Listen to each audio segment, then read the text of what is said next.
sale right now. The one, the only Metallica. Go to welcometorockvillefestival.com.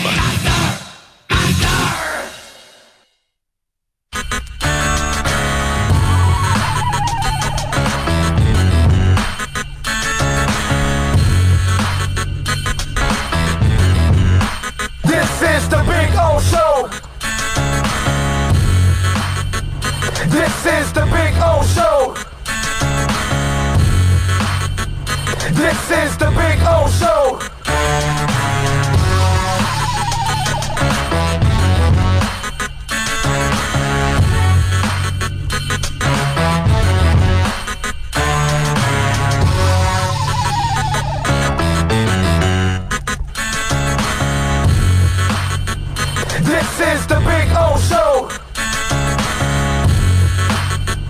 This is the Big O Show. This is the Big O Show.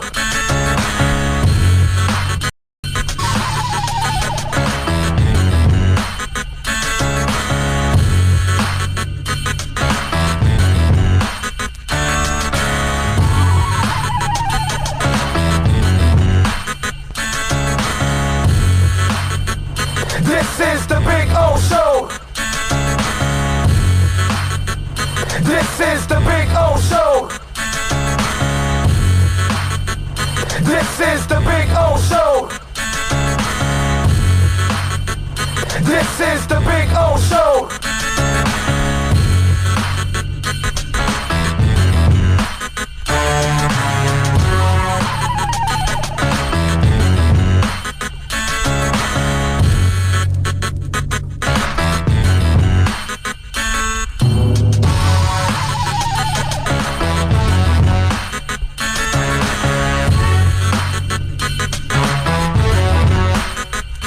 Alrighty, it is time to switch gears here in hour number 2 of the program. Kevin Lowley from Yahoo Sports. He covers boxing, MMA. You can follow him on Twitter at Kevin L. Let's bring him aboard. First of all, Kevin, my name is Al Zugari, so mine gets butchered all the time.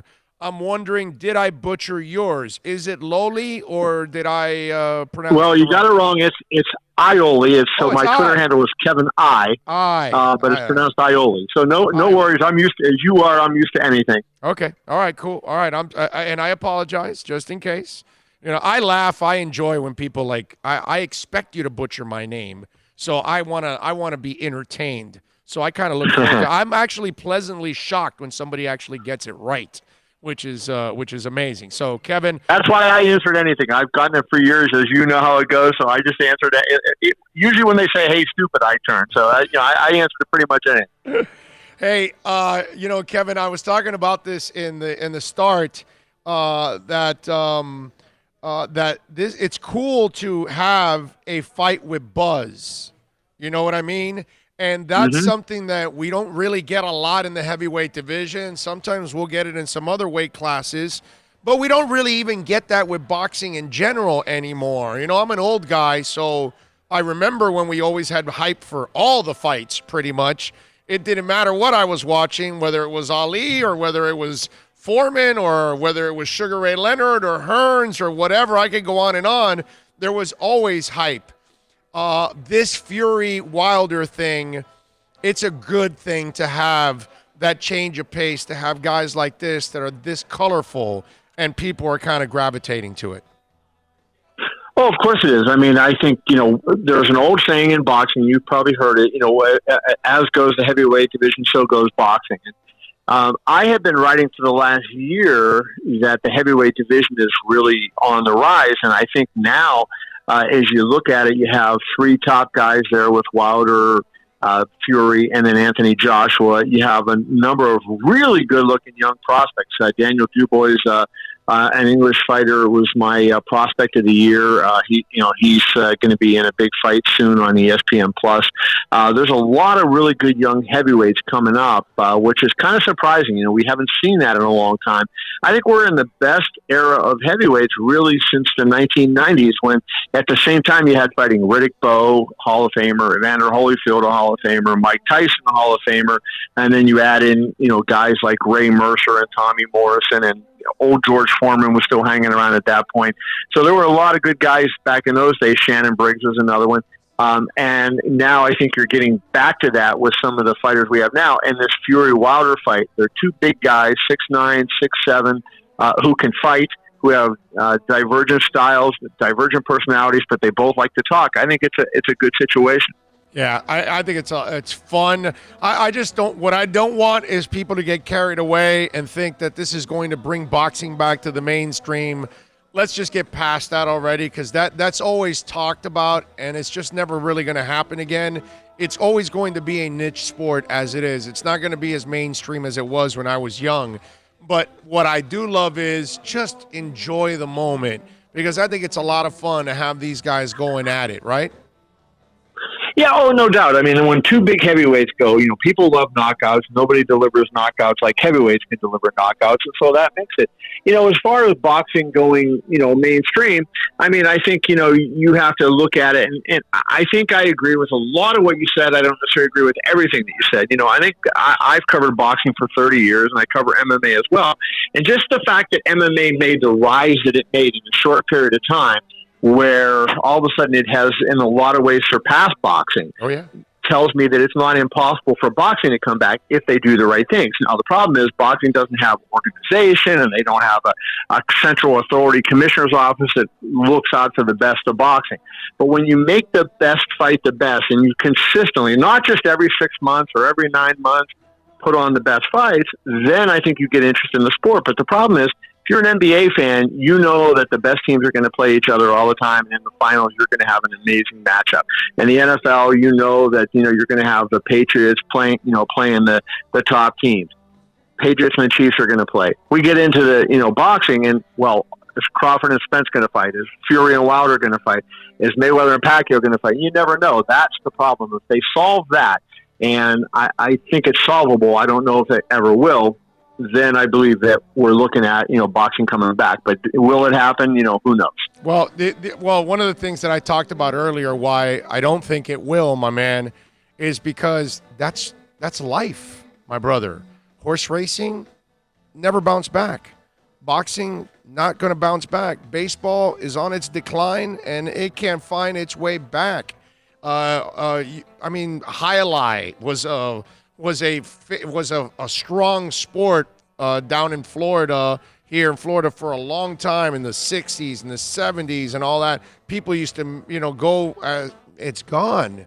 Barely anybody plays it anymore. Every sport that lost its mainstream appeal has never really bounced back. It's strange. It's strange. Well, the problem with that really is, what is the problem with that? I mean, I think a large way is like some people see corruption, right? So people highlight, obviously everybody thought there was cheating going on and whatnot.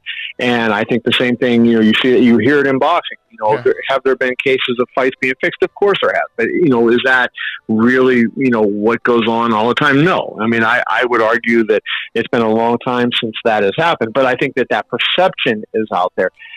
I started my previous comment by saying I mostly agree with you, and I think the problem is that everybody has their own self-interest and they want to make a quick buck. They don't want to grow the sport. Say what you want about Dana White in the UFC. Say what you want about Dana White in the UFC. He invests in the sport, and he tries to make the sport get bigger. So when you try to do that, then it helps everything. And I think that's the problem that boxing has. If they somehow could change that fundamental dynamic, because they're still, I agree with you on horse racing. Horse racing is in a bad spot, and all the horses that are dying in California is not helping it. But when you look at boxing, they get good ratings on TV. They're on network television now. They're on ESPN now. There's a lot of things set up for it to succeed, but it's going to be up to the people to say, I'm not going to look at my own self-interest. I'm going to look at the self-interest of the sport. So that remains to be seen if that can be done. Yeah, the problem is boxing doesn't have a Dana White who demands the best fighters fight each other. Plus, MMA fighters don't dodge each other, whereas in boxing, you know the problem in boxing. These promoters that have their own fighters, they're controlling the whole sport. And then they make us wait, and that's why we ended up waiting for Pacquiao and Mayweather 7 years too late, and it was maybe not 7, but at least 5 or 6. It was 6. It was definitely 6 years. Yeah. So it was just crazy that we had to, and that's where you ruin the sport, And unfortunately, but that's where I don't want people to ride on that stuff that we've been talking about. Just like the horse racing. Oh, well, if we get a Triple Crown, it'll bring horse racing. No, it won't, dude. Let's just enjoy what I think is going to be a pretty thrilling match. Now, what I want to ask you is, what is going through his mind when he keeps thinking about Fury getting up off that canvas? How much has that you think, played with Wilder in his mind? I think that's a fascinating question, and that's the question that really is going to define this fight. Who has the advantage? Because both guys are saying that they think they have the advantage. Fury's making the comment, hey, this guy who's supposedly the biggest puncher of all time hit me with a 3-punch combination. I went down. Everybody thought I was done for, including the TV announcer who said Wilder has done it, and I got back up, and I not only finished the fight, but I was winning that last exchange when it happened. Wilder, on the other hand, says, you know what? I had the flu the week of the fight. I came in at 211 or 212, which is way less than I normally weigh. I was sick. I broke my arm in training camp. I'm healthy now. I'm going to go out there and I'm going to destroy him. So I think they both have in their mind that they have the mental advantage. I think that's what's really fascinating about this. And I think it's going to come down to execution. I think you're going to see Tyson Fury fight a slightly different fight than he fought the last time. And can he execute that game plan? I mean, my default is always to pick a boxer. And when you have two even guys, if one's a boxer, one's a slugger, pick the boxer. You'll come out on top most of the time. Fury is the boxer in this fight.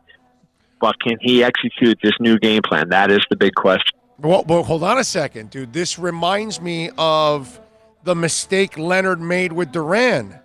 That he said, oh, no, I'm going to fight his fight. And no, man. And then the second go-around, he boxed him, and then that's when Nomas came in. Fury should be boxing, like you said, but he says he wants to knock him out in the second round. So if he thinks he's going to get in there and fight Wilder's fight and make this a brawl, I don't give Fury a chance now if that's the case. If you want to make it a brawl, then I like Wilder here. I love what you said, dude, that if he's going to box, then, man, use your jab, be the boxer, and then you can frustrate the hell out of Wilder. I think here's what he's thinking, and I think this is how he's going to fight. First fight, he used a lot of movement, both leg movement and head and shoulder movement, to try to keep Wilder off him. He got knocked down twice in that fight, almost got knocked out. I think what he realizes is that Wilder is very good at finding a way to land that right hand.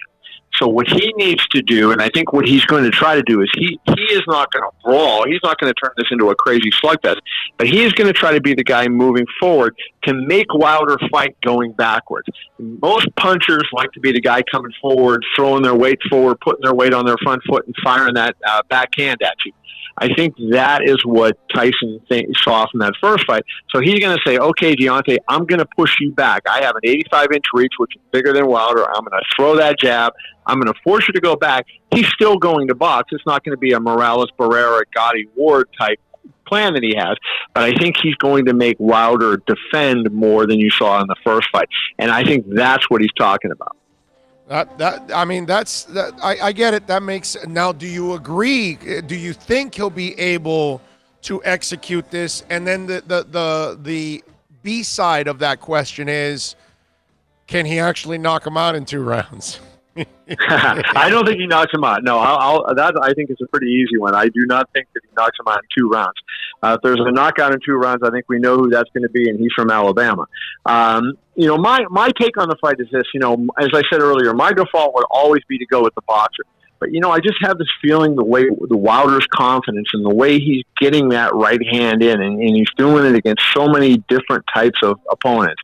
And look at that Dominic Brazil fight. Brazil's nowhere near the fighter that Tyson Fury is, but he's long with, long arms, and he set up that right hand very well in that fight. I think you're going to see Wilder drop that right hand on him at least some point in the fight. And the fact that he's going to be about 15 pounds heavier, Wilder, meaning, Wilder was sick the last time he came in at 212.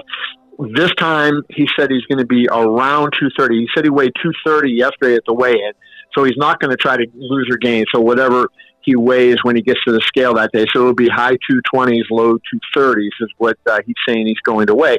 I think that bulk will help him. I don't think he's going to lose any quickness, which I don't think he can afford to lose, but he'll have that little bit of extra zip behind his punch. So I think Wilder stops him late in the fight. You know, I almost think we're going to get a third out of this, right? You know, they already signed for a third, so yeah, they already have done that. Yeah. Oh, okay. So, but I mean, even if they signed it, doesn't mean it's going to happen. But it's like an automatic, right? You almost get that feeling like they're going to exercise that thing, aren't they? Well, yeah, it's interesting. I think what will end up happening is Anthony Joshua is going to fight Kubra Pulev in an IBF mandatory fight coming up. I believe that's going to be late April. They haven't announced the date yet, but I believe that's when it's going to be. Joshua gets clear of that fight, which he should. I think you'll look in the fall at the winner of Saturday's fight against Joshua. That person then, whoever emerges out of that, will then go fight the loser of Saturday's fight. That's how I think this will play out. So we'll end up at the end of this with Fury and Wilder fighting at least twice, maybe 3 times. We'll have the winner of Saturday fighting Joshua and then coming back and fighting the loser of Saturday's fight. I think that, that has a lot of possibilities. So to me, I think, we're looking, and this goes back to, bring the conversation full circle. I think that's why I think the heavyweight division is looking good. I think we're finally in a position where good fighters and the fights are being made. Who's the best heavyweight in your eyes? I think the best heavyweight in the world right now is Deontay Wilder. I think it's 1A and 1B with Fury and Wilder with Anthony Joshua. I don't want to say a distant third, but he's not. He's not right up there with those other two in my mind based on his last 2 performances, but that's how I see them, 1-2, Wilder and Fury with Joshua a little bit behind. Kevin, did you think you were going to say that about Fury 5 years ago? I wasn't sure Tyson Fury would be alive 5 years ago, so God bless him for what he's done in his life. I mean, you think about it, right? I mean, the guy weighed like 1,700 pounds at one point. He's gone through hell and back, man. He's a pretty mentally tough dude when you think about the weight loss, the adversity. He fights he's open about his depression. That knockdown against Deontay Wilder. This is a tough dude, bro. Yeah, I think it's fascinating because one of the other things, both of the fighters in this fight have contemplated suicide. Wilder, when he was 19 years old, sat in a chair with a gun in his hand, thinking about killing himself when his daughter was born with a birth defect. Tyson Fury got in his sports car, a Lamborghini, and was driving at 190 miles an hour, was going to crash into the buttress of a bridge, and then he decided not to do it. I mean, so both of these guys have overcome a lot. They both, Wilder had immense poverty when he was a kid. They both had a lot to deal with, and they got themselves to the top of the world, and they're really smart, fascinating guys. And I think that, that just makes for a fun promotion and a fun fight, and I think fun fights down the road. Kevin Iole from Yahoo Sports. I can't let you go without asking you this. What's the fastest you've driven? And Fury's 190. Definitely not 190, believe me. How about my Honda Accord doesn't get up that fast. No, that's it. Well, what's the top speed you've seen on your speedometer you've been driving behind the wheel? I don't think I've ever been in a car that's gone 100. I think probably 85, 90 is probably. I'm kind of a wimp, I guess. That's probably my top. Okay, all right. 1987, heading down to the Keys, 155, baby. Oh, there you go. That was it was a vet too, so yes. I'm impressed. You can do it. You can do it. I got really nervous when we hit 155. I said, all right, let me slow down right away. Let me stop. Yeah, how long does it take to break that car going that fast, right? Yeah. Oh, man, definitely not.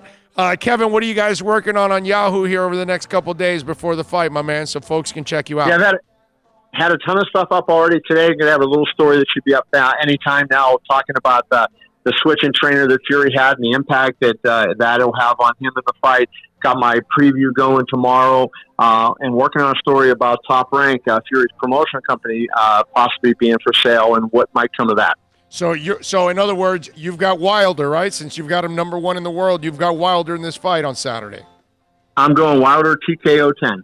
Love it. Love it. All right, my brother. Kevin, thank you for taking some time, man. Great talk. Enjoy the fight on Saturday. Should be a lot of fun. Looking forward to it. Thanks. Anytime, I'll be happy to be with you. Thank you, my friend. There you go. Kevin Iole Yahoo Sports. We appreciate him, man. Good stuff there. That was a good conversation there, talking a little bit. And, the fact that both these guys have dealt with depression, have even thought about, killing themselves, which is scary, a scary, scary thing that anybody that's ever even contemplated that, man, reach out to somebody, get some help, talk to somebody. There's always somebody there. There has to be.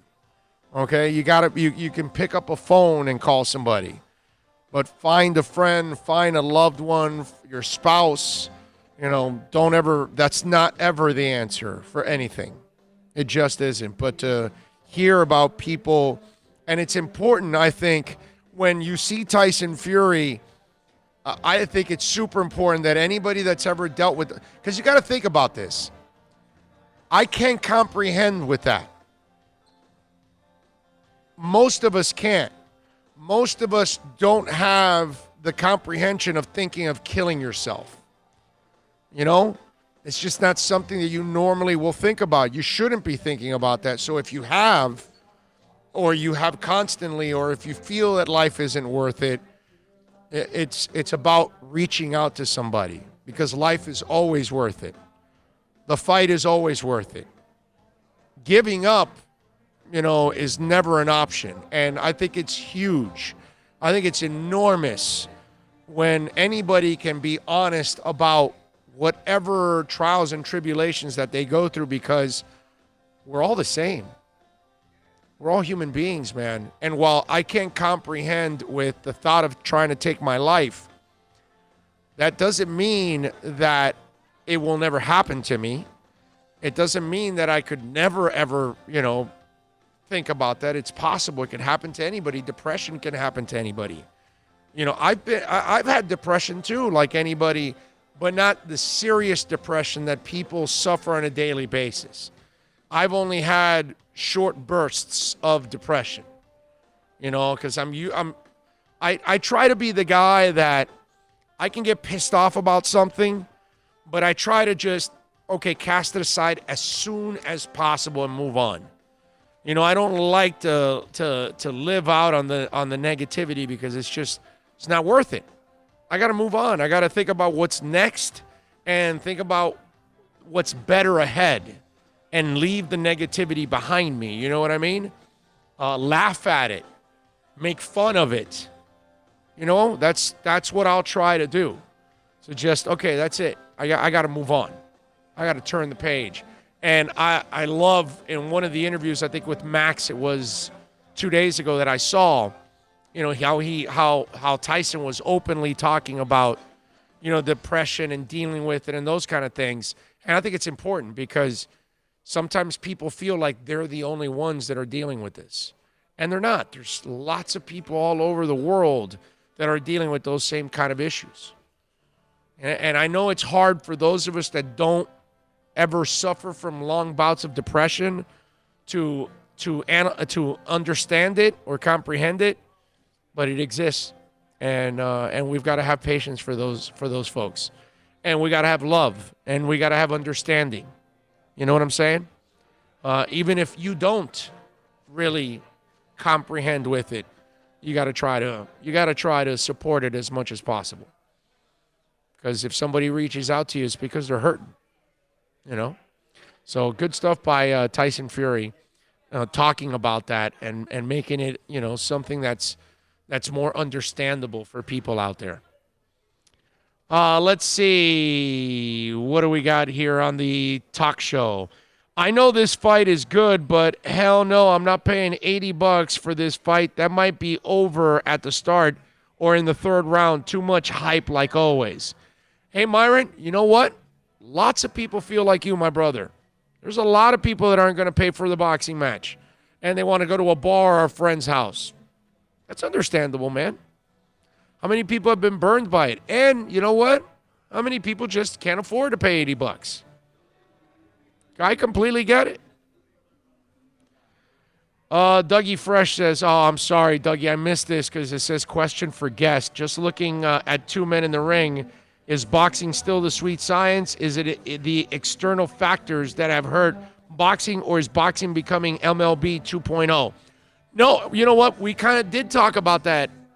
Dougie, the worst thing that's going on with boxing are promoters. And what we talked about, there is no Dana White. There's nobody that's kind of like the head of it saying, no, you can't keep the number one spot if you don't fight number two now. And that's the problem that's going on here. These fights take too long. These title contenders take too long. And then we never get the really good fight. And by the time we do, like Mayweather and Pacquiao, it's over. And you get a fight that's not worth it anymore.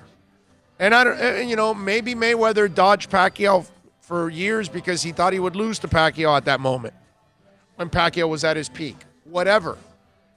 I mean, Mayweather has been the most calculating fighter in the history of the game. Yeah, I know he's undefeated and all of that, but we can make cases where he fought a lot of guys and didn't fight them at their best. And he did it on purpose. Okay? And that's a knock that Mayweather will have to live with. He can say 50-0 and all that stuff all he wants. But that's something he's going to have to live with, that a lot of people say, yeah, the people that follow boxing hardcore. And that's the problem with boxing, is that a lot of the people that are in charge are the problem. It's a shame. It really is. But that's been the case. They're not into the best interest of boxing. They're in for what's the best interest for their boxer and their pockets. So if I can feed him 4 more tomato cans where he can, chew up the money, then I'll put off that fight and put off that fight. And then before you know it, that fight you're putting off is no longer sexy. The other guy lost, whatever, and it's gone. So it's more internal, the problems with boxing, that have created all the external issues that it has. Okay? It's a shame because it's a great sport, man. It's a fun sport to watch. I love boxing. But I know that it'll never be, the mainstream again.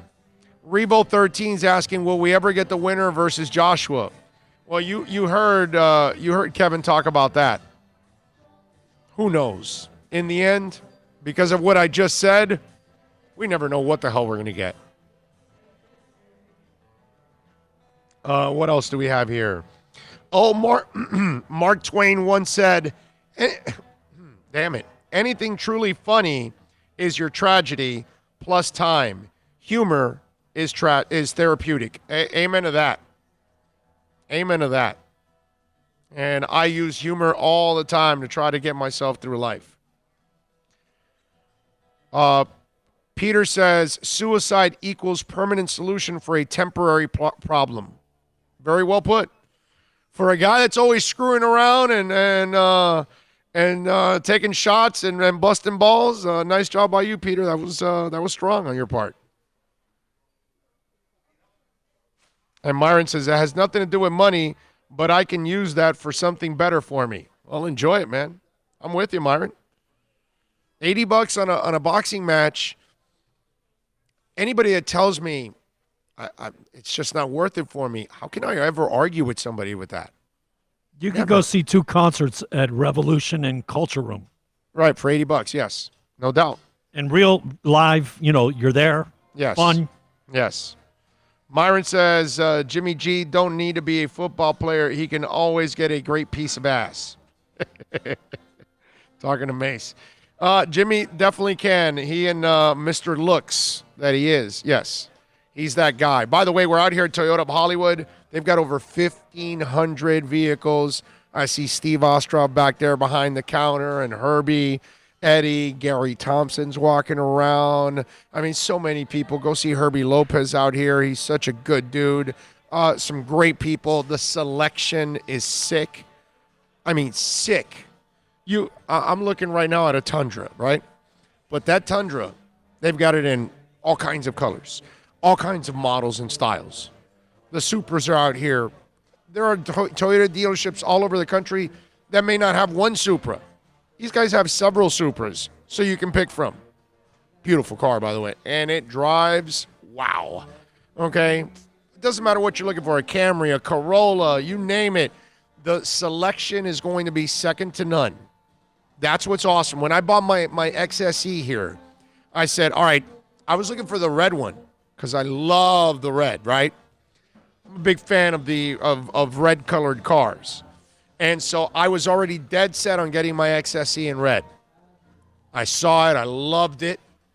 And I said, hey, before I decide on this one, show me all the colors, because sometimes there's this odd color that is not as popular, but, you know, it's a cool color. And sure enough, I got this aquatic marine something. It's like green, blue, black. It's metallic. It's got I mean, it depends on what part of the light you're in, sun, evening, whatever it is. The car, it looks like a different color every single time. I loved it. I said, that's my car right there. And did I want it with a sunroof or without a sunroof? Did I want it with the panoramic roof or no? I mean, that's what you're going to love here about being at Toyota of Hollywood, is that you're going to have a large selection. So if you want your Corolla in a specific color, you want it with or without leather seats, or the sunroof or no sunroof, or the sports package or no, they're going to have all kinds. They're not going to have like 2 of them for you to pick from. No. They'll probably have like 40 Corollas for you to pick from, right? Or maybe 100. Who knows? This place is amazing. 400,000 square feet, state of the art. Tell them Big O sent you. 1841 North State Road 7 here in Hollywood. It's Toyota of Hollywood. Thinking about buying or refinancing a home? Act now. Home values are ticking up. Don't put off making a move any longer. Call Michael Codsey now at Choice Mortgage Bank, 561-441-2730, while mortgage interest rates are still at historical lows. Call now to get pre-approved and buy your dream home. If you're currently paying over $800 a month for rent, call 561-441-2730 now before interest rates go up. Down payments as low as 3.5%. Veterans may qualify for no money down. If you own a home, but you're upside down, Michael Codsey can help. If you're being denied by your bank or your loan process is taking too long, call 561-441-2730. Act now while fixed rates are still under 3.5%. Offices in Boca and Boynton Beach. Rates and terms subject to change daily without notice. Equal housing lender. NMLS 122081. No one expects to get into a crash, but I expect you to go to accidentlawfirm.com if you do. Make sure when hiring a driver, you go through a rideshare app so that you can be covered by the insurance, which can be up to $1 million whether you're a passenger or a driver. In other words, don't try to save a few bucks by paying cash instead of going through the app. I'm attorney Bobby Nunez from Nunez Law in Miami, and we're here to help you through the process. Go to accidentlawfirm.com for a free consultation from me, Bobby Nunez. That's accidentlawfirm.com. America's safest and best-selling compact luxury SUV is at Acura of Pembroke Pines, and this is how we do it. RDX, $339 a month at Acura of Pembroke Pines, the #1 volume Acura dealer. The world's biggest band is coming twice. Metallica. Headlining the Welcome to Rockville Music Festival. 2 different nights, 2 different sets. The weekend of May 8th through the 10th. Go to welcometorockvillefestival.com for all information. Get your tickets on sale right now. The one, the only Metallica. Go to welcometorockvillefestival.com.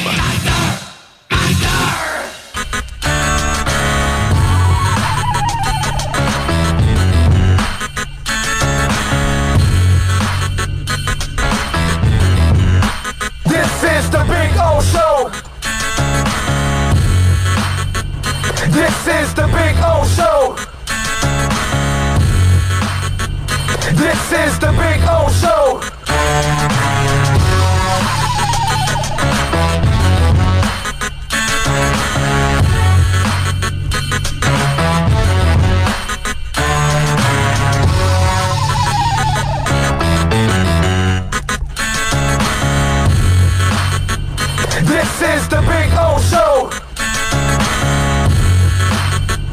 This is the Big O Show.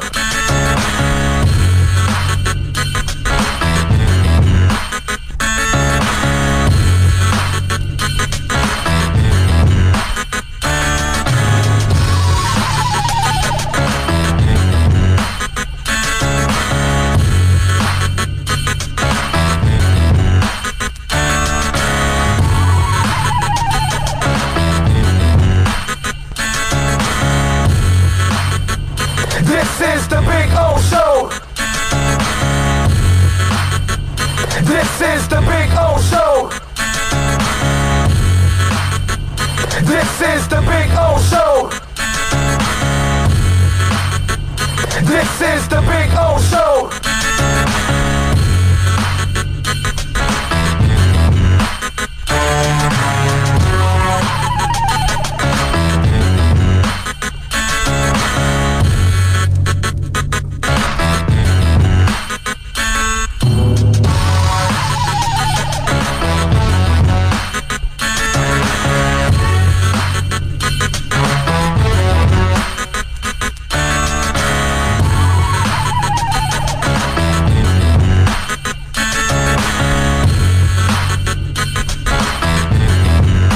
This is the Big O Show.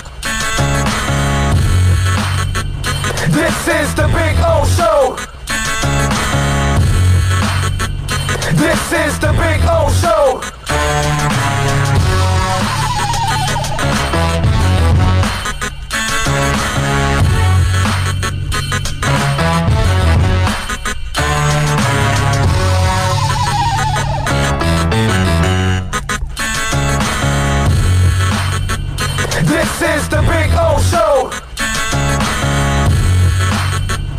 This is the Big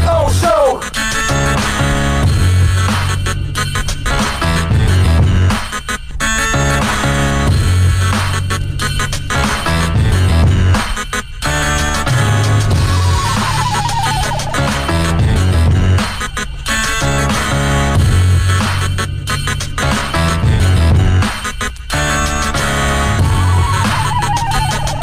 This is the Big O Show. This is the Big O Show. This is the Big O Show. This is the Big O Show. This is the Big O Show.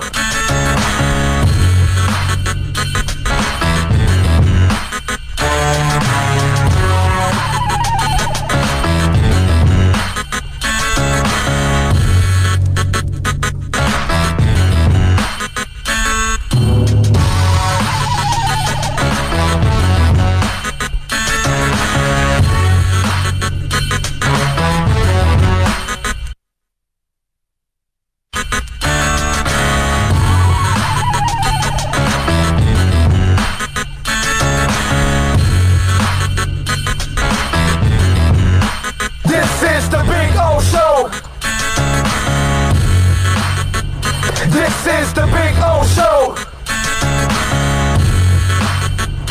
This is the Big O Show. This is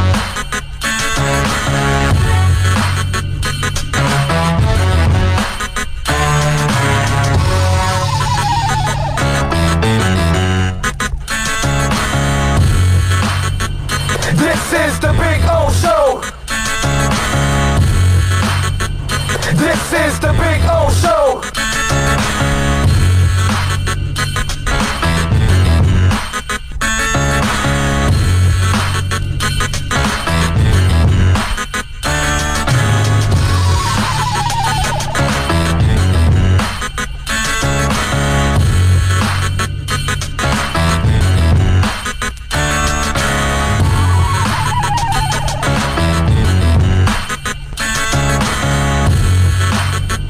This is the Big O Show. This is the Big O Show. This is the Big O Show. This is the Big O Show.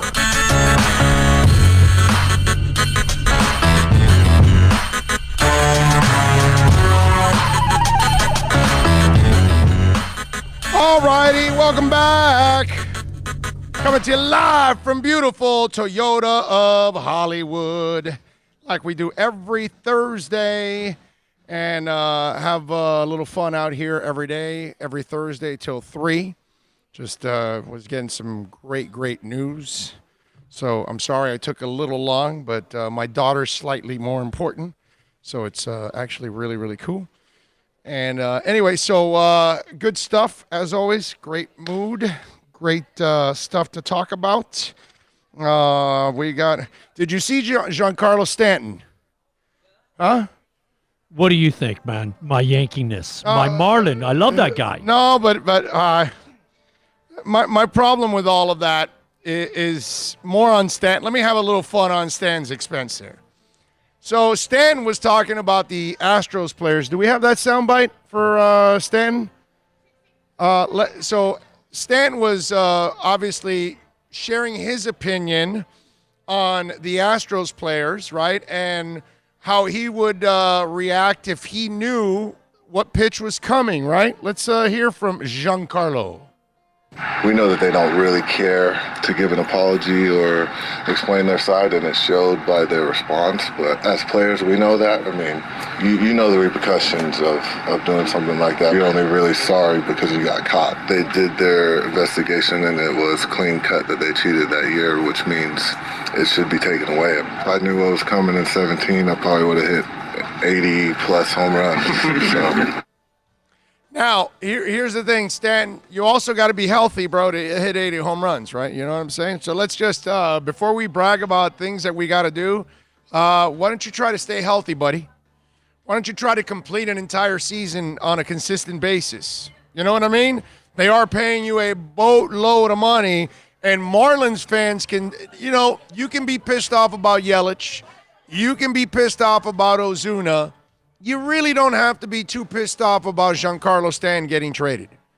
Because really that contract is not worth it, actually. When you really think about it. And the scary part is the Yankees, when loaded and healthy and with their minor leagues, they really don't need him. They could actually go out and win the World Series without him. If we would have had a pitcher last year. Right. Well, that's what you got now. If we would have had Cole last year. That's what we got now. That's what I'm saying. This Yankee team can win the whole thing without Stanton. Well, we didn't just have him injured. We had the most injuries in baseball and still did well. My point is, if the Yankees are totally healthy without Stanton, they can win the World Series right now. They don't need him. What I'm saying is, don't just eliminate Stanton. It was like Sanchez, everybody. That's not my conversation. My point is that the Yankees don't even need to spend the money on Stanton right now. That's how good their team is. Okay? True. That's all I'm saying. I mean, it's brutal. You think about Judge, him, and Sanchez. Right. Those three guys. Didi, it's well, crazy. Didi's shortstop now for Philly. Well, that's right. Gleyber Torres is being moved. Yeah. But I'm saying that's what you had in there. Oh, man. man. You had and Gleyber and whatever. We were loaded. On and on and on and on and on. Every guy. Right. It's a loaded freaking lineup. So that's how sick it is that they don't even need it. Like Miami, I'm still pissed about Yelich and Ozuna. I can understand you moving the Stanton one, right? But that's how sick it is for them that they don't even need the guy. And yeah, he can brag about 80, but dude. You mentioned all the guys you mentioned. Remember, LeMahieu had the most RBIs, highest. Yes. Aaron Hicks was out a majority of the season. But he's also a guy that will get you some home runs too. Of course. So I just kind of laughed at, I'll hit 80 home runs. Man, dude, worry about staying healthy. Okay? Worry about they're paying you $30 million a year, bro. Stay healthy. It would be nice. One of my producers, Brandon Rodriguez, he nailed it years ago. When he talks about what's up, Herbie? He nailed it years ago. Well, you're a Yankee guy too? Huh? Herbie? Yankees? Is that yours? Are you a Yankee guy? Oh, you're a Mets guy. Wow, you really suffer. Wait a minute. Open this mic here for Herbie. This is Herbie Lopez, by the way, the man you got to come see over here at Toyota of Hollywood, okay? Well, Big O, he's hurting with the Kobe thing. He still hasn't recovered from that. I am. I'm deeply hurt. But I'm thinking with the Mets, it has to be Cespedes has to come back. Right. I think if he's healthy, I think you see what Juris Familia's doing. He was just at the store just a week ago. He bought a car for the wife, and we were talking. He's disciplined with his diet. He's looking at this as a contract year, so he's coming back. Edwin Diaz as the closer, coming back with a comeback season. I think we got a shot. I think we can make some noise. I think it's the NL East, but I think we got a shot. Yeah, there's no doubt. What we were talking about is that whole thing with Stanton saying that he could hit 80. If you knew the pitch? Yeah, if you knew the pitch. And I also say, well, you got to also stay healthy too, dude. That's true. true. So you can hit your 80. I get it back in when you hit 50 or 60, whatever the hell it was that he hit, that you could have hit 80 if you knew what was coming. Yeah, all these guys are the same. But the funny part is that the Yankees are so loaded right now, they could trade away Stan and still be a contender for the World Series. For sure. A healthy Yankee team. Yeah, they didn't have him most of last year, right? Yeah. They were missing a bunch of guys last year. It's going to be interesting, and then you got this whole dynamic with A-Rod wanting to buy the Mets as well, right behind the scenes. So you got to be praying for that, right? Because the Johnsons are a joke. I mean, the Wilpons, right? The Wilpons are a joke. Yeah, you had the Johnsons are the Jets, Wilpons are the Mets. Right. So you had Wilpon. It looked like Cohen was looking to buy him, and then that deal fell through, and then you got A-Rod behind the scenes. It'd be interesting to see. You'd have A-Rod and Jeter. Right. So that'd be a good dynamic. Now, see? who's A-Rod teamed up with? Because he's not J-Lo. Because he's not buying it on his own.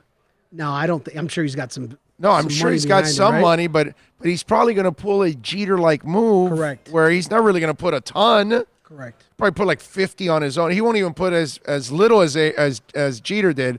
I bet he put a little bit more, but I wonder who the money guys are. His name, obviously will be attached, and his experience in the league will be good. Right. I'm just that's the one thing I don't know is who's the billionaire tied to him. See, hopefully this season will be exciting, and as long as you got the Subway Series and you got the Mets and the Yankees in it, it'll be exciting. So. We're actually going to cover a spring training game that's actually the Mets. Nice. Mets and Marlins is one of them. We're going for a Yankee game, we're going for the Mets game, and we're going for a Nationals game. Got to send me some pics. Yes, we definitely will. Why, you're not going to go up there with me?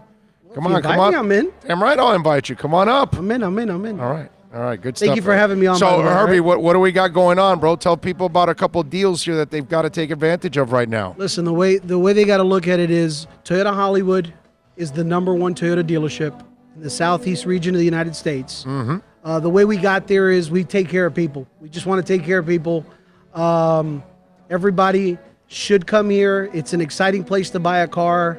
The discounts are obviously great on the vehicles. The programs that Toyota's brought out, Toyota financing with the leasing programs and the financing programs are definitely super aggressive as I've ever seen them. I've been here 20 plus years, and this is the most exciting I've seen Toyota with their program. So if you want to buy a car, it is the #1 brand with the #1 dealership.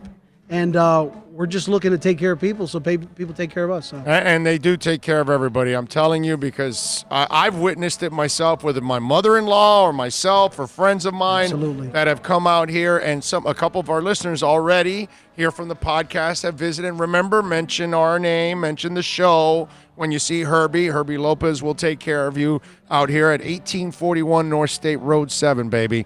And pre-owned also too, right? Absolutely. What is Toyota makes the best new cars, so they got to make the best used cars. That's right. But we've got all brands. We've got Benz, we've got BMW, we've got high-end stuff, and then we've got, Toyotas and you name it. We've got it. And by the way, how many Supras do you guys have in the building right now? We've got a total of 13 now. There are dealerships that don't have one.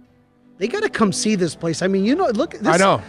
This is like a football museum. field, right? It's a museum and a football field all put together. Yeah, I mean, well, so big. Thanks to Mr. Zinn, he brings in some of his classics. Right. There's a $300,000 Toyota back there, bro. Unbelievable. How did that car get to $300,000, bro? It's a Toyota brand. I know. It's unbelievable. But it's a Supra. Yeah, it's beautiful. I know. It's like in the package. It's in the wrapper. I know. It's brand new. And it's funny because I like the other one. That's the one I like, which is like a fraction. It's like exactly. It's like a $37,000 car compared to the other one is $300,000. Tell the listeners too. We got a Subway inside yes, here, and the we got a pizzeria. Pizzeria. So I mean, this is a one-stop shop. That's right. Come over, meet us. It's a mall.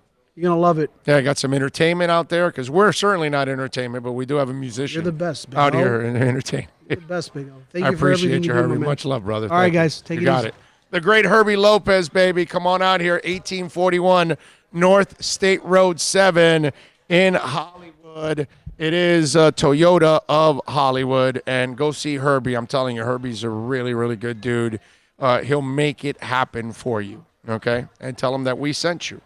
Trust me, they are going to take care of you. All right, 786-322-1105. That's 786-322-1105. If you want to get in on the accidentlawfirm.com text line, you can also reach out to us on Twitter. That's at Big O Show. We have some breaking news here. Tennis tournament has been canceled. I'm trying to pull it up here on my phone where I just saw the breaking news come across.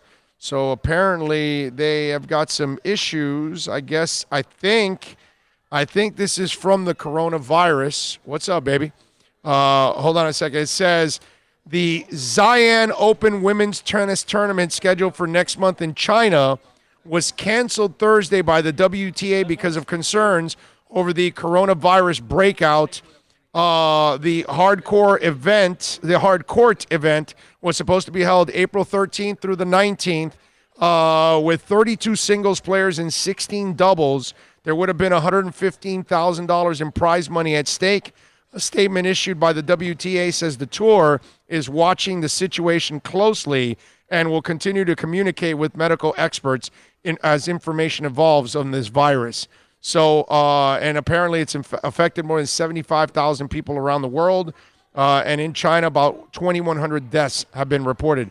Do you see this? The Xi'an Open in China was canceled now because of the outbreak. Hold on a second. Try it now. There we go. Yes. Yeah, I didn't see that. That's crazy. Yeah. So sporting events starting to get affected by this. I mean, think about it nowadays. I mean, are you going to get on a boat?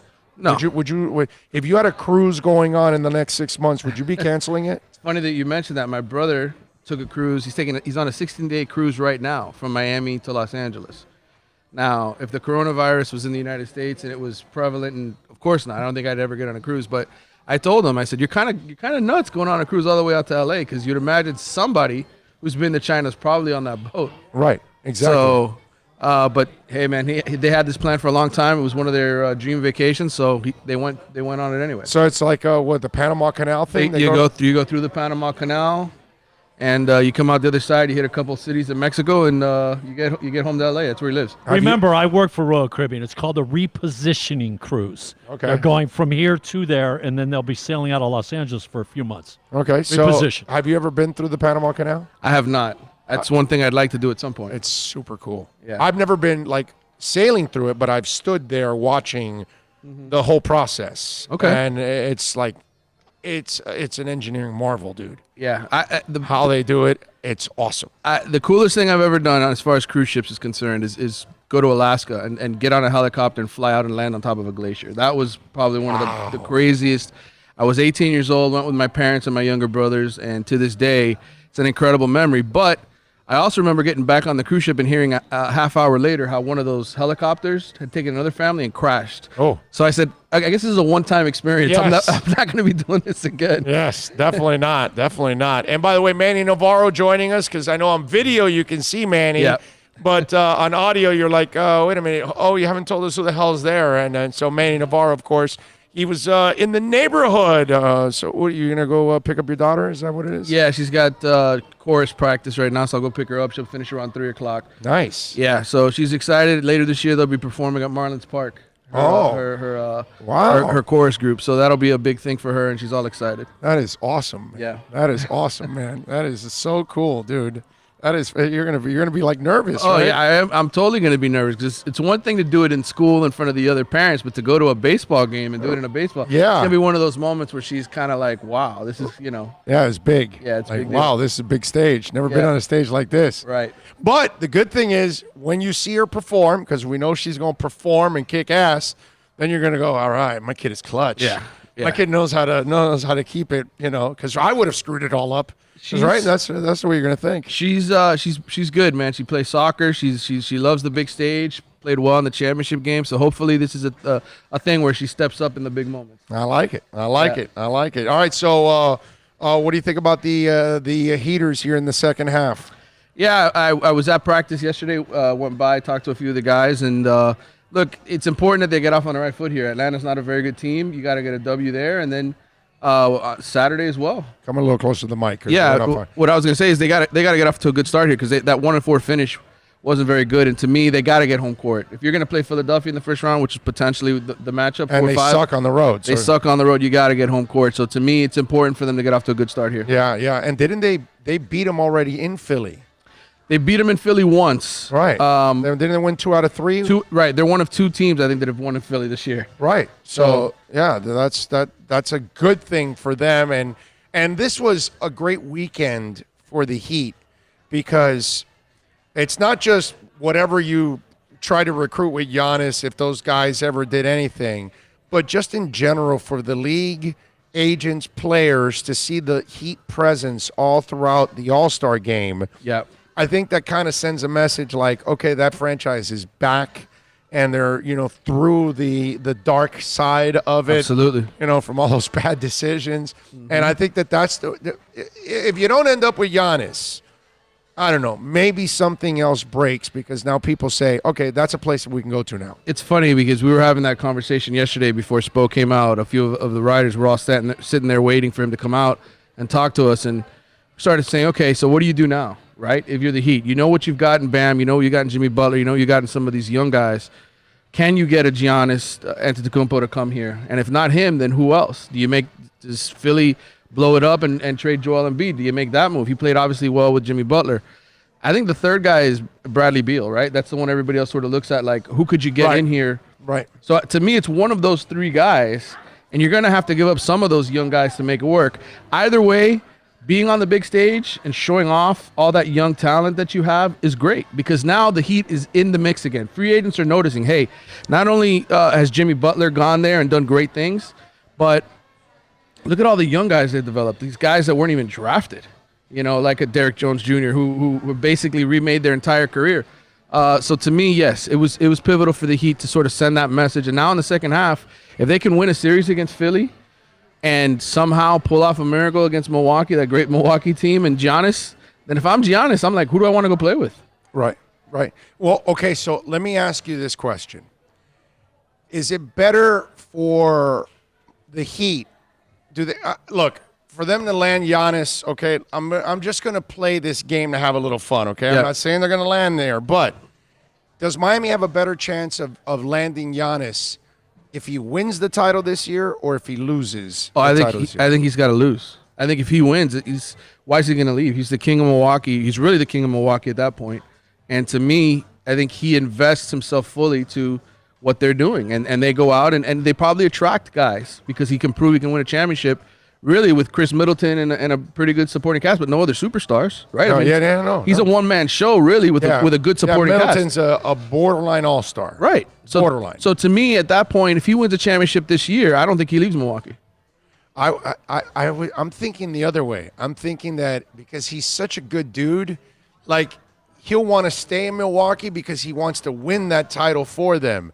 Now that he won the title, he feels like, okay, I did my job. I can now, and in a way like LeBron, I can now leave with no regrets whatsoever because I completed my job with you guys. Right. Very Kawhi-like. Right.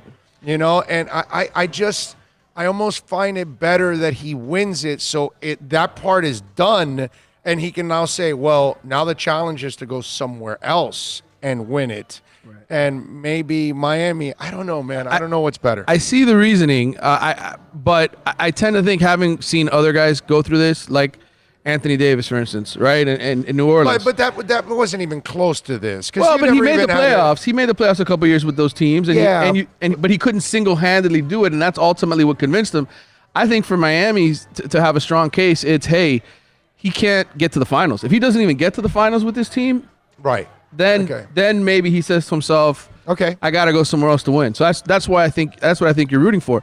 And even if Miami loses in the first round this year, let's say they get Philly and they lose a 6 or 7 game series, I'm rooting for the Sixers to beat them because you're hoping that Giannis sees that and says, okay. I like your thinking of not even getting to the finals. Right.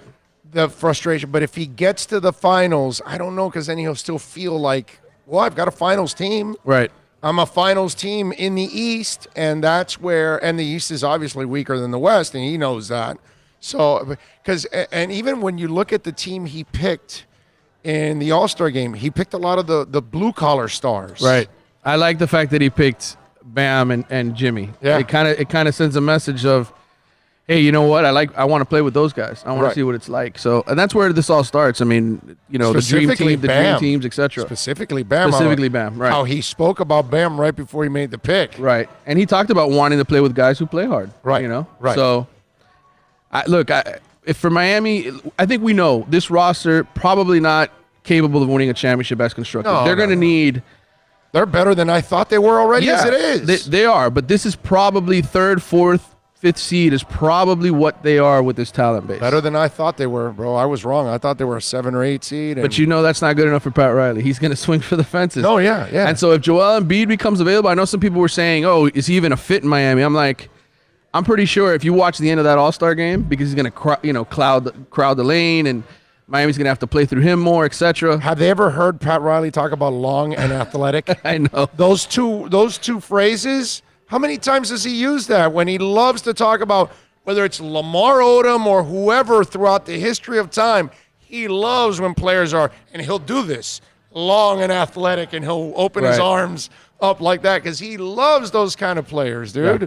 That guy's a perfect Heat player. He is, and he obviously gets along with Jimmy already. Yeah. There's a good relationship there. So, to me, I think either Embiid or Bradley Beal are like the more realistic options. And I think Bradley Beal would love to be here, but they can't get a hold of him until next year. So. And I think also that as time goes on, this Jimmy contract will get worse. Okay? Yeah, because he's going to age. Because he's going to age. And it's going to be it's all right for him this year to be your best player, but it's not all right moving forward. No. Because he's not that guy. He's not the closer. He's not a number one. And you almost really want Bam to continue to grow and kind of become that guy that next year the team feeds off of him completely, including Jimmy. Jimmy's done a great job of helping develop the rest of the roster, but he also I think he's also really smart because I think he also understands that I'm not the guy to take over anyway, so I'm better off facilitating and supporting my guys and enriching them in the locker room on practice, feeding them and feeding their egos and making them better. I think he's done a phenomenal job, better than I thought he would, because I thought he was going to come here to be more of I'm the guy, and he's not. He's been the opposite. Ultimate, I'm the team guy. Right. The interesting thing is I'm hearing you talk about Jimmy, and we know eventually, like you said, he's going to get older. I'm thinking to myself, what's the ceiling for Bam? Is it becoming Giannis? Well, when you see him hit that 3 in the skills competition, right, you start saying, dude, you add that to your game, it's over, because he's handling the ball. Right. He's dribbling, he's passing, he's blocking, he's stealing, he's scoring. There's nothing he can't do. Right. And we've all seen his stroke is beautiful. It's a real shooter's stroke. Right. So then all you got to do now is develop that stroke. And there's one thing that this franchise has done is that even if you're a mediocre shooter, they'll get the best out of that mediocre shooter. Absolutely. And he's not a mediocre shooter. He's becoming a better and better shooter. That's what I think because if he becomes a three-point shooter, doggy, then he becomes a superstar, not just an all-star. Right. And that's the next level, and developing that offensive game and becoming a guy who you can go to for a basket at the end of the game when the game is on the line. Can he create his own shot? Can he get to the foul line? Can he do all the things that a complete player does? He can already make big guys look silly. Yep. And he does moves on guys that he leaves them because he's a quick twitch big guy. Yep. You know, it's really hard to find guys that are like that athletic. And again, kudos to the Heat having the foresight of saying, okay, that guy will develop into a player. You go back to that draft and you see the guys who were taken. Donovan Mitchell right before him, and then Tatum, I think, third. Everybody else in that draft has kind of been Right. So if you do that redraft, I mean, for sure, Bam Adebayo goes second or third. Right. If you did a redraft. So the Heat did a great job there, and And look, they've turned Justice Winslow into something positive by getting some veteran guys in here to help the growth process this year. So, to me, I think Pat's made a bunch of great moves here. No, he made up for all the bad moves he made the last 3 years. The last 3 years where he lost his mind and he wasn't even thinking like Pat. I know there's nothing really going on UM-wise, right? Well, you just got the big baseball weekend, number 1 versus number 2. Well, I was saying Canes, football, Gators, but yes, but baseball. Are you going to cover that? No, I was down there yesterday. I saw the midweek game, and I have a story coming out now on The Athletic just about how good this team is. I talked with Jay Rokeach, who has been the public address announcer for The Voice since 1969, believe it or not, before they even made the NCAA tournament the first time. And he told me this is the best team I've seen since 2008. And that 2008 team had 4 first-round picks and won 53 games and won into number 1 seed. So how did we get here? Because I never thought we'd get back here with Gino DeMare because of the way it's not Gino or anything. Right, the scholarships. The way the system is, it's not. It doesn't favor UM. Just great recruiting on Gino's part. He came back in and basically started to build some momentum with young guys, and they got 3 guys that in that starting rotation that are all number 1s. 2 of them are probably going to be first or second round picks in the MLB draft. So you picked rich parents or something? I think it's kind of a combination. Rich parents with kids that play baseball. I mean, it's kind of a combination of that. You got it. What I think it is you got to be smart enough. Manny, you and I can't afford to send our kids. I can't. Not that way. I'm lucky because my kid gets the free ride. She gets scholarships to everything she does. Right. So that's the only reason. She's at UM. She's in UM Medical, but it's not because I'm paying for it, dude. Scholarships. Because I can't afford it. Yeah, no. I just think he's done a good job identifying guys. And parents. But identifying guys who, to me, aren't going to get drafted high. Because that was their biggest problem. They would recruit the hell out of guys. They recruited Christian Yelich to come to Miami. He was supposed to play baseball at Miami.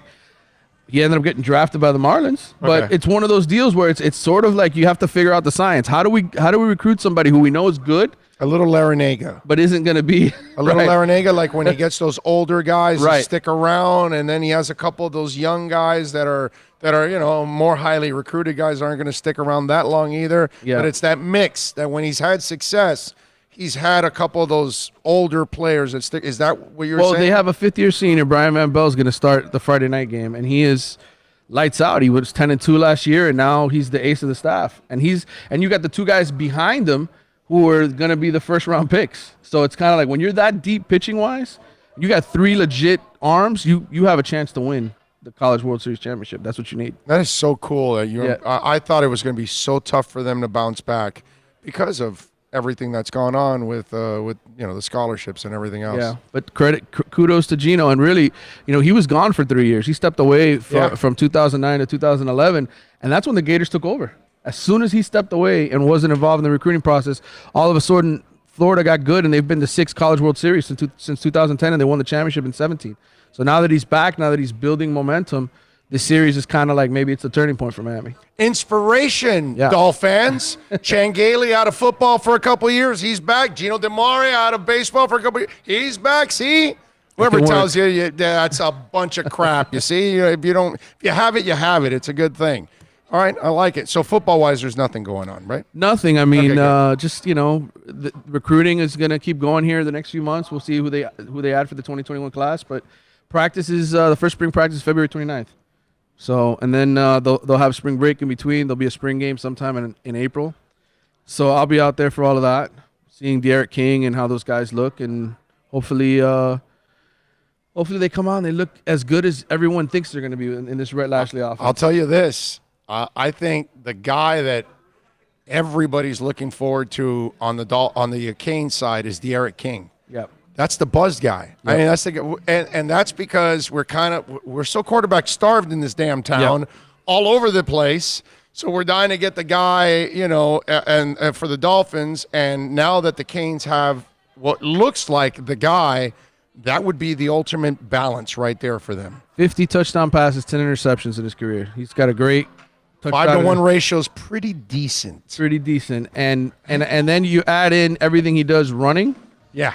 I mean, over 1,400 yards rushing in his years as a passer. Nobody at UM. I think Malik Rozier is the all-time leading rusher among quarterbacks. He's got like 800 yards in his career. Wow. So this guy's almost got double that, and he's got another year to go. So I think he's gonna be a star in this offense. It's just a matter of, do they keep him healthy, and does the offensive line improve? Yeah, they definitely need to improve. Yeah. Follow this man on Twitter at Manny_Navarro, and of course, better yet, subscribe to The Athletic, because you'll get his coverage on the Marlins, on the Heat, on the Canes, on everything. On the Jacksonville Jaguars. Yes. I've been out there too. He's been everywhere, man. Manny, as always, thank you, my brother. Appreciate you, man. You got it so much. All right, let's take a quick break. We'll come back with more live from Toyota of Hollywood at 2:30. Michael Nania from Yard Barker will join us there to talk a little NFL. That's Plus tax, tech title. It includes $8.99 dealer fee on approved credit. Offers end 11/10/19. Over 1,500 Toyotas are on the ground, and truckloads of new 2020 Toyotas just keep on coming.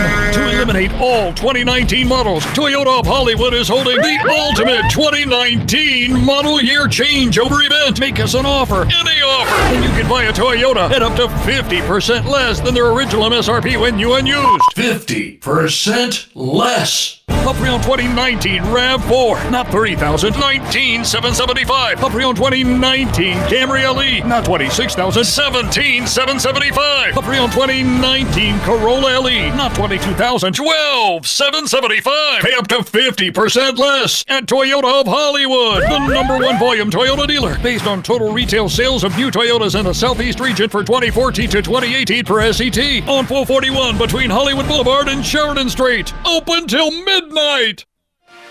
Thinking about buying or refinancing a home? Act now. Home values are ticking up. Don't put off making a move any longer. Call Michael Kodsey now at Choice Mortgage Bank, 561-441-2730, while mortgage interest rates are still at historical lows. Call now to get pre-approved and buy your dream home. If you're currently paying over $800 a month for rent, call 561-441-2730 now before interest rates go up. Down payments as low as 3.5%. Veterans may qualify for no money down. If you own a home, but you're upside down, Michael Kodsey can help. If you're being denied by your bank or your loan process is taking too long, call 561-441-2730. Act now while fixed rates are still under 3.5%. Offices in Boca and Boynton Beach. Rates and terms subject to change daily without notice. Equal housing lender. NMLS 122081. No one expects to get into a crash, but I expect you to go to accidentlawfirm.com if you do. Make sure when hiring a driver, you go through a rideshare app so that you can be covered by the insurance, which can be up to $1 million whether you're a passenger or a driver. In other words, don't try to save a few bucks by paying cash instead of going through the app. I'm attorney Bobby Nunez from Nunez Law in Miami, and we're here to help you through the process. Go to accidentlawfirm.com for a free consultation from me, Bobby Nunez. That's accidentlawfirm.com. America's safest and best-selling compact luxury SUV is at Acura of Pembroke Pines, and this is how we do it. RDX, $339 a month at Acura of Pembroke Pines, the #1 volume Acura dealer. The world's biggest band is coming twice. Metallica. Headlining the Welcome to Rockville Music Festival. 2 different nights, 2 different sets. The weekend of May 8th through the 10th. Go to welcometorockvillefestival.com for all information. Get your tickets on sale right now. The one, the only Metallica. Go to welcometorockvillefestival.com.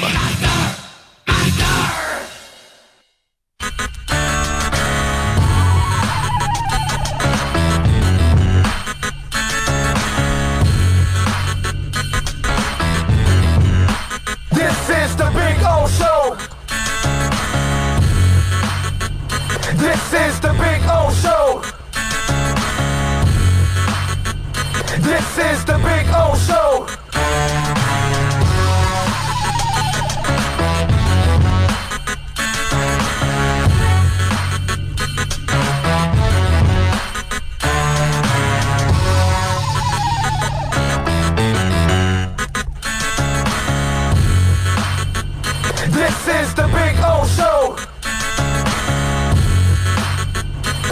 is the Big O Show.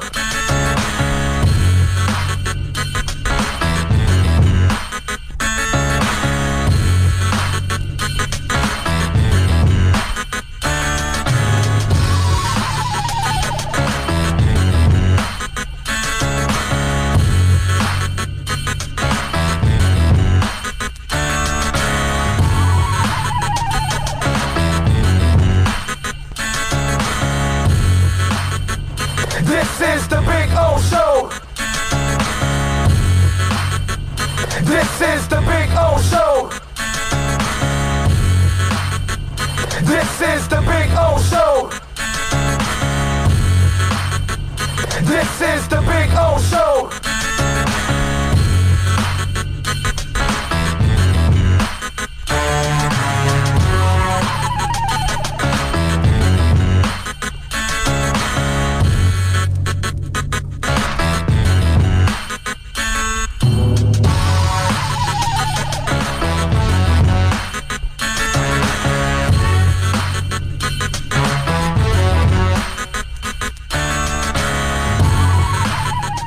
All right, we are back.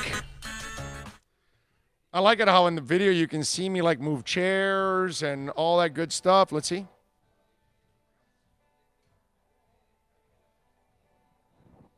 There we go. I like it when I can move my own camera. It's a beautiful thing. Anyway, welcome back. We take you, of course, till about 3. Michael Nania is going to join us on the other side. We'll have a little fun with him. He had an interesting article talking about Josh Allen. I read the article, and it's basically kind of confirming what I thought about Josh Allen.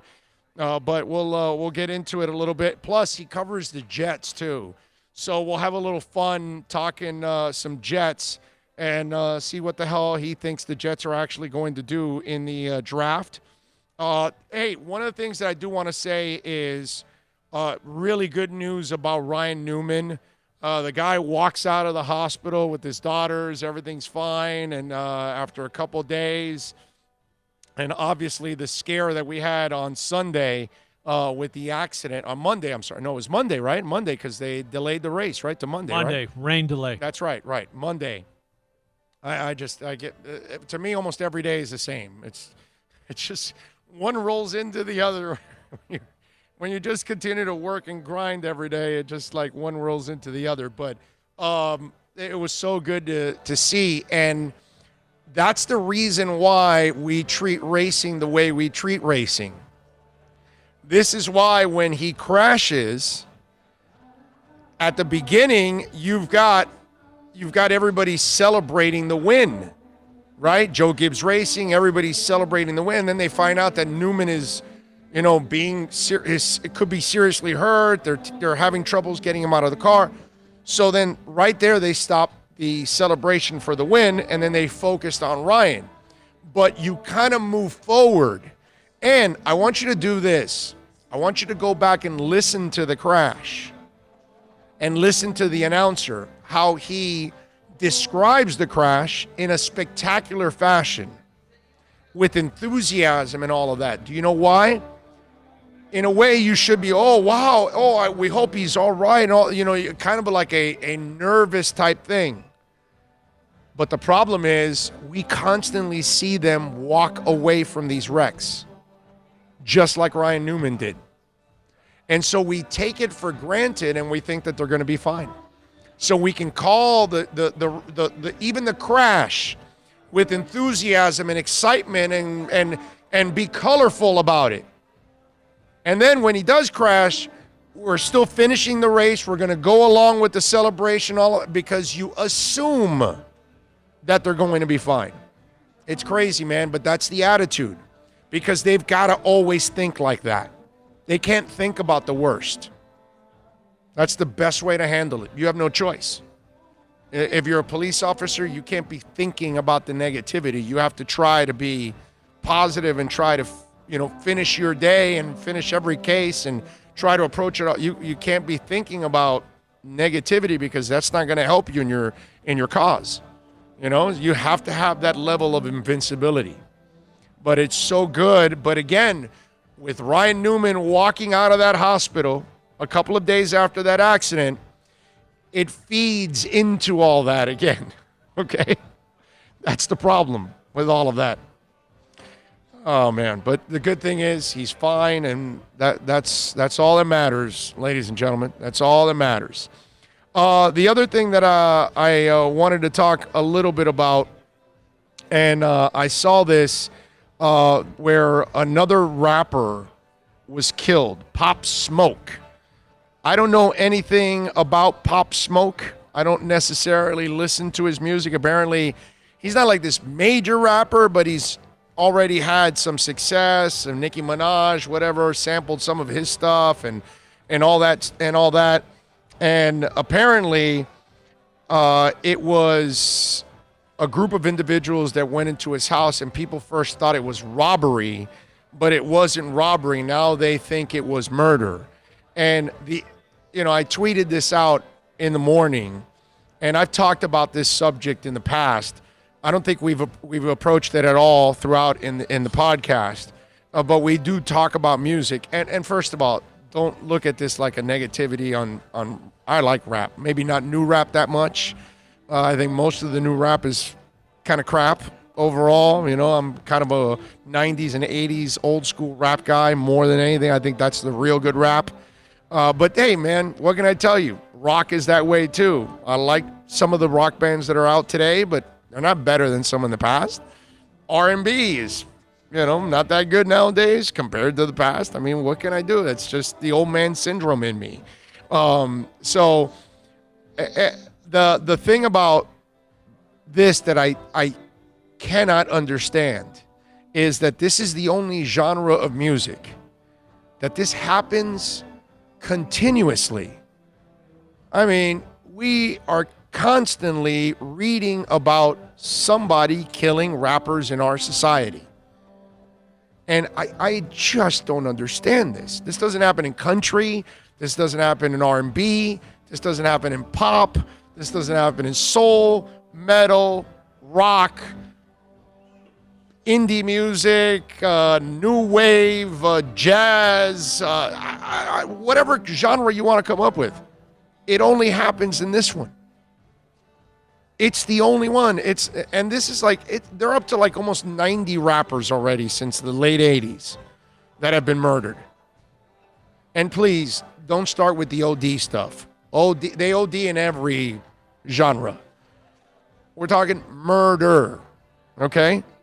It's the weirdest thing. I just don't understand. I get you want to rap about being a gangsta, but what is it about wanting to be one physically? That doesn't help. I don't get it. We just went through the Nipsey Hussle thing. The man had turned his life around, is helping people, and we got some loser that walks up to him and kills him. I mean, the other was I don't know, like 9 months ago. That little white rapper X or whatever it was, he whips out a gun because he gets into an argument with a guy on the street about Tupac being boring. And it's just these things that happen in rap don't happen in any other genre. And then the part I don't understand is, why are we killing the people that you love their music? I don't understand that. I mean, are we any better because somebody shot Biggie? Are we any better because somebody killed, what's it called, Tupac, or, now I'm forgetting the Run DMC guy that they killed. We could just go on and on and on. It's just weird. And please don't tell me that sometimes, some of these are lower level rappers. It doesn't matter. They're not killing pop singers that have one song. They're not killing one-hit wonders on a consistent basis. So that has nothing to do with it. It's the whole thing with the genre. It's the attitude. It's the people around it. It's so stupid and ignorant. It's the part I just don't understand. And it happens all the freaking time. It's like every couple months we got to read about it. And I just, to me, it's just something I cannot understand. I cannot comprehend. You would figure that a guy like Tupac you would want to protect. Right? Not hurt. Guy like Biggie, you want to protect. Mizell is the name of the man for Run DMZ. I mean, that's what I'm talking about. It's crazy, man. It really is. All right, let me see what we got here on the text line here. Oh, TMZ just reported that police examined Greg Robinson's cell phone and found the contact name Indoor Grow House. Yes, no, I read that story. Indoor Grow House, which is great. Myron says, Stanton never fit for the Yankees. Cashman made a mistake. Jeter played the Yankees to get rid of that horrible contract.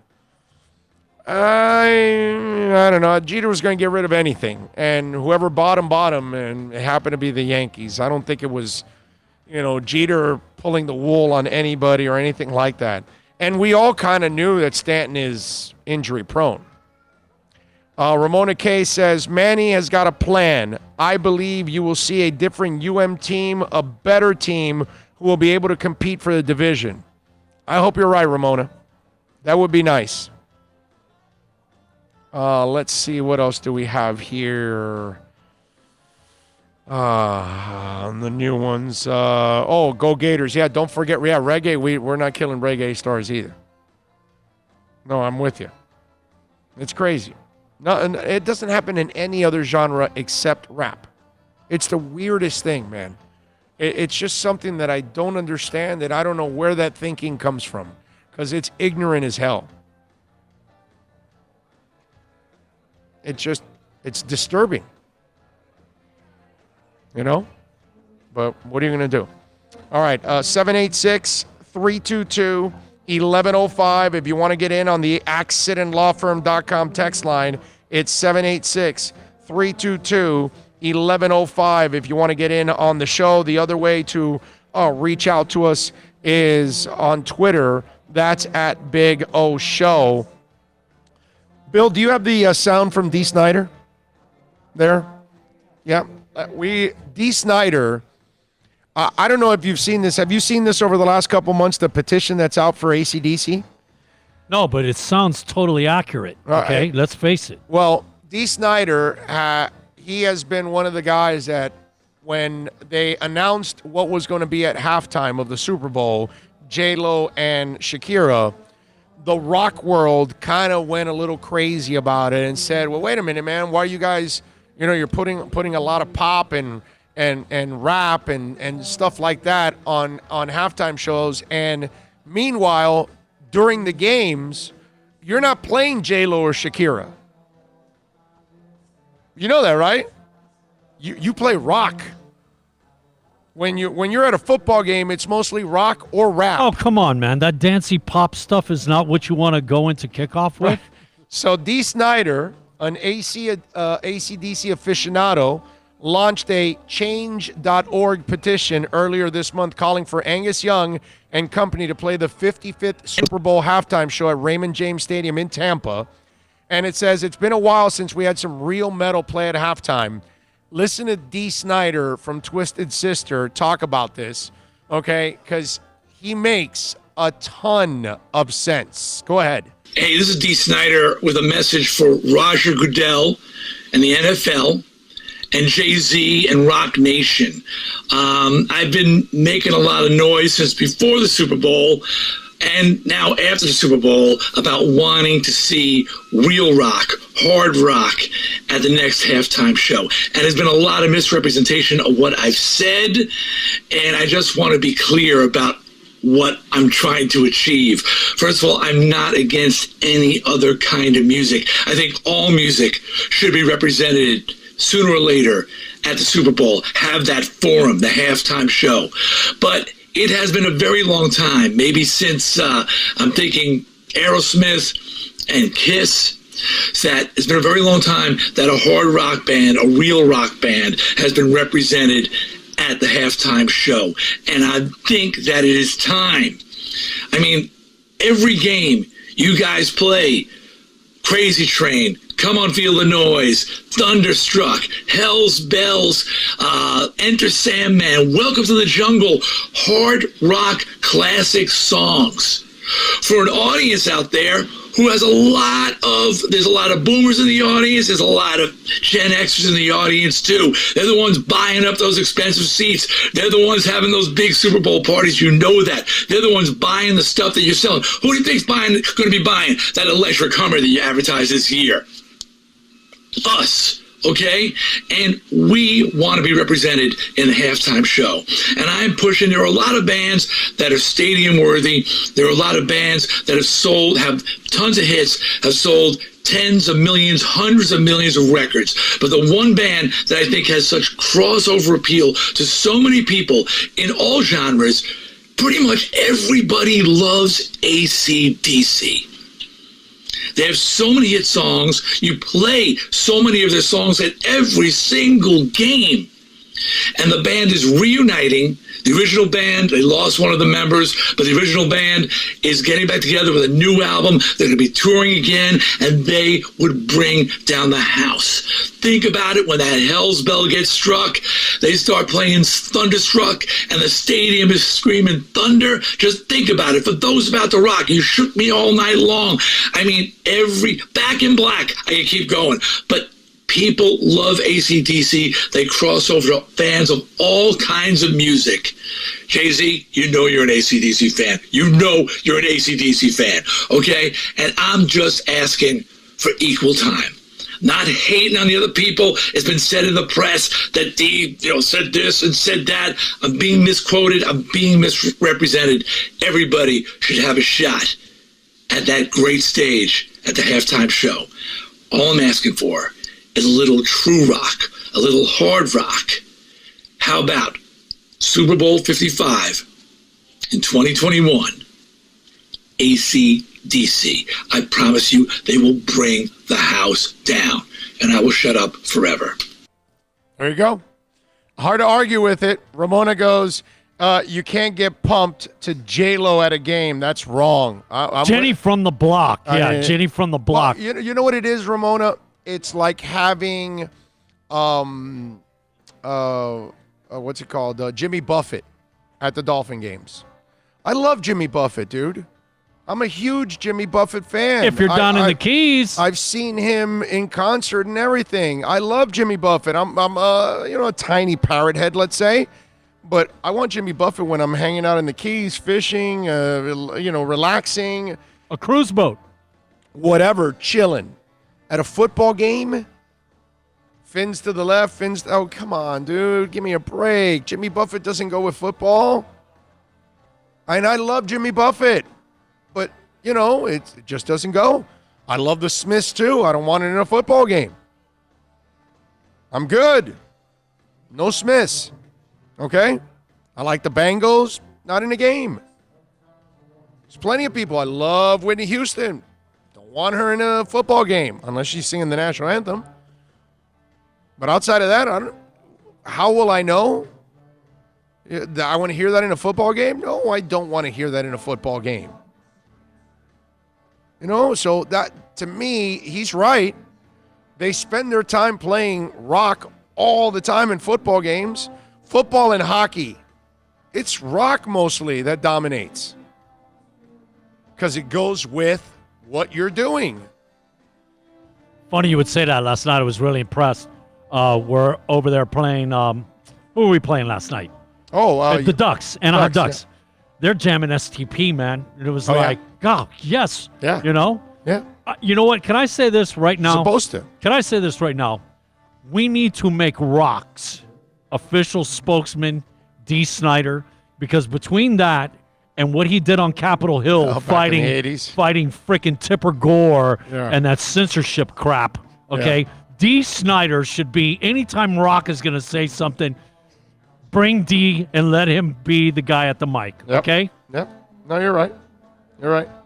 Ramona says, I was kind of embarrassed last time. I was at a phone game, especially being around Jets fans.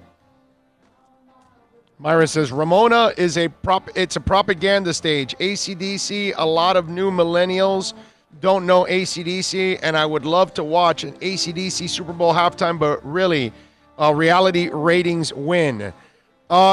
Maybe you're right. Maybe they won't get the kind of ratings, but my nephews in their 20s or early 20s, they love AC/DC. They're dying for AC/DC to come back. Yeah, that's up. We all are. We've been waiting, bro. This is since last May. I think D is right. A lot of people, even if you're not necessarily a big rock person, you'll like a couple of AC/DC He songs. called out Jay-Z, and Jay-Z, hey, I could say this, was at Black Eyed Peas' last concert the day before Thanksgiving at Joe Robbie. will.i.am pulls out his solo set, and he, threw AC/DC, Led Zeppelin. We all like this, and then throws like Earth, Wind, and Fire and Michael Jackson. Great music. But doing rock, and it was like AC/DC. We all like AC/DC. Earth, Wind, and Fire, Michael Jackson, and AC/DC. The stuff you can't get nowadays. Not at all. Not even close. Ray says, fins to the left, fins to the right. Oh, hell no. Cheesy at its finest. I'm with you, man. And that's because Jimmy Buffett doesn't belong in a football game. That's all, bro. Nothing wrong with Jimmy Buffett, but not at a football game. Ramona says, I'm 32 and I know AC/DC and Led Zeppelin. Dougie Fresh says, thanks for nothing, D. Snyder. There goes my dream of a halftime show with Kaja Gugu and Clay Aiken. That's a good bass, too. Oh, man, it's already 2:36. We got a break. When we come back on the other side, Michael Nania from Yardbarker joins us right here on The Big O Show. Activity. Plus tax, tech title. It includes $8.99 dealer fee on approved credit. Offers end 11/10/19. Over 1,500 Toyotas are on the ground, and truckloads of new 2020 Toyotas just keep on coming.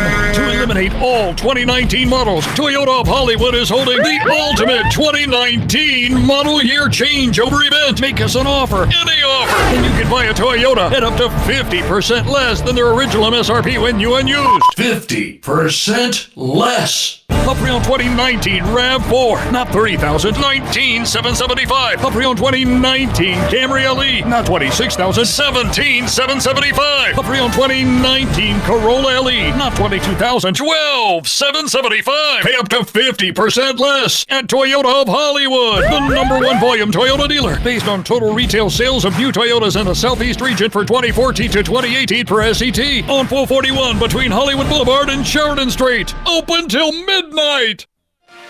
Thinking about buying or refinancing a home? Act now. Home values are ticking up. Don't put off making a move any longer. Call Michael Kodsey now at Choice Mortgage Bank, 561-441-2730, while mortgage interest rates are still at historical lows. Call now to get pre-approved and buy your dream home. If you're currently paying over $800 a month for rent, call 561-441-2730 now before interest rates go up. Down payments as low as 3.5%. Veterans may qualify for no money down. If you own a home, but you're upside down, Michael Kodsey can help. If you're being denied by your bank or your loan process is taking too long, call 561-441-2730. Act now while fixed rates are still under 3.5%. Offices in Boca and Boynton Beach. Rates and terms subject to change daily without notice. Equal housing lender. NMLS 122081.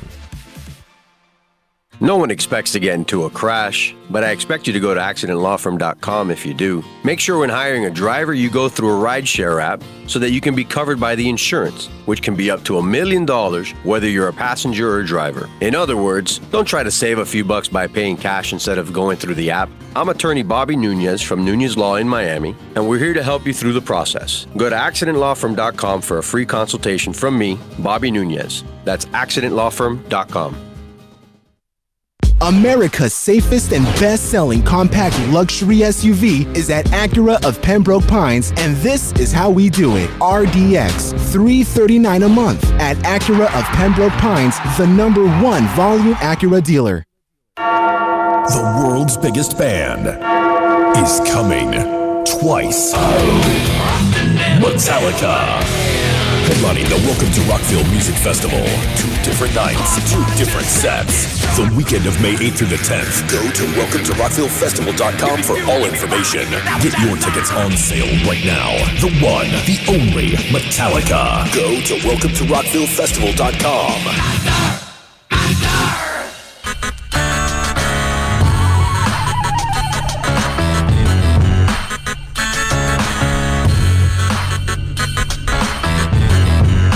This is the Big O Show. This is the Big O Show. This is the Big O Show.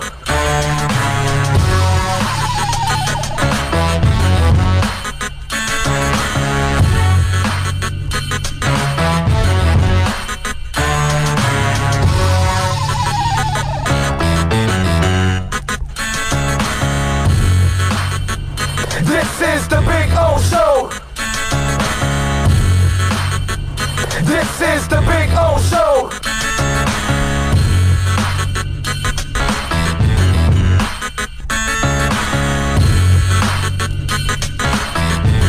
All righty, welcome back. We take you, of course, till about 3. We promised you Michael Nania would be joining us from Yard Barker. Also covers the Jets, too. You can follow him on Twitter at Michael_Nania.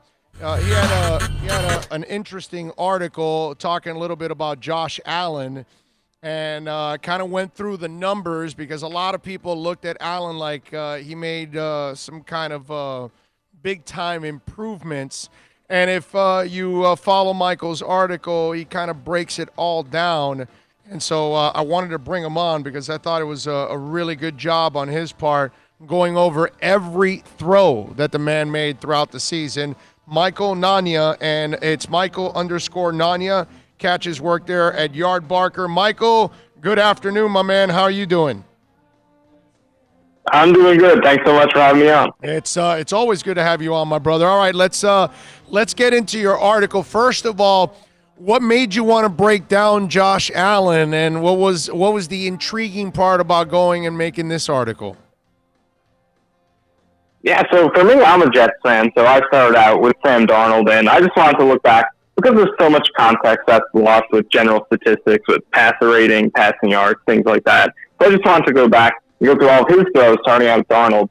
And then, of course, Allen being in the same division, the same draft, top 10 the same year, is a guy who he gets compared to a lot. So I went back and did it for both of these two guys, and it's just a really good way to just look past the simplicity of a lot of the stats that we use to compare these guys. So this was a really good way for me to kind of put, really generate a number, just, straight numbers, grades, just to be able to rank all the games these two guys played and just put them head-to-head against each other. And I've done some other quarterbacks as well, but Allen and Darnold, being from the same draft, in the same division, are two great guys to put against each other. And it's funny because I view them differently. For me, Josh Allen, I almost have no hope for him, really, because listen, Michael, I'm from the school that either you're accurate or you're not. They can't teach you that. You're either that or you're not, and you'll always be that guy. If you're sailing footballs, you'll be sailing footballs for the rest of your career. On Darnold's side, I just worry about his turnovers. To me, that's been his bigger knock in my eyes, has been that he's a turnover machine at times. And yeah, he'll go through some stretches where he'll show you some discipline, but then he goes back to being undisciplined and throws away the football and gives it to the other team. I kind of view the other two. I view him differently. I think Darnold is a guy that's a real quarterback. You just got to knock that crap out of him with turnovers and you'll be fine. As for Josh Allen, I think that's a project that you'll never fix. Yeah, there are definitely some things from an accuracy standpoint that he struggles with. I think down the field, especially on deep throws, 9 routes, or those vertical throws, he really struggles with the touch on those. He can obviously get it there. His arm is legitimately very good, but it's just the touch down the field I think he really struggles with. In the intermediate range, where you really see him throw it the best, I think on out routes, but those towards the sideline, that's where you really see his arm strength shine. But in the deep range, his touch can get a lot better. On short, quick hitters, slants, things like that, he tends to be a little high. And especially with the receivers they had this year, you have John Brown, who's 5'10", Cole Beasley, 5'8". Those two guys played really well. They got open quite a bit. But for him being an inaccurate guy, did not have a big target to bail him out that much. That definitely hurt, but they did a good job hauling in his high passes quite a bit. But I think you're right. There are some things that you really can't teach, and accuracy is one of them, and he does struggle. He's definitely the lower echelon in terms of accuracy, but decision-making is another big thing. There are just so many times that, and that's kind of one of the negatives of being a mobile quarterback like him. You have to be able to balance using your legs when it's the best option, but not leaving big passing plays on the field. And a lot of the time, what he does is he'll scramble too early when there's a potential big passing play available, and he'll get the 7-10 yards rushing, and that'll look good for his stats, but there will be a bigger play that he left out there because he scrambled too early. Right. And so let me ask you something, because my other theory is, and it's in a different way for all three guys, but I think the philosophy or the basis of it is kind of the same.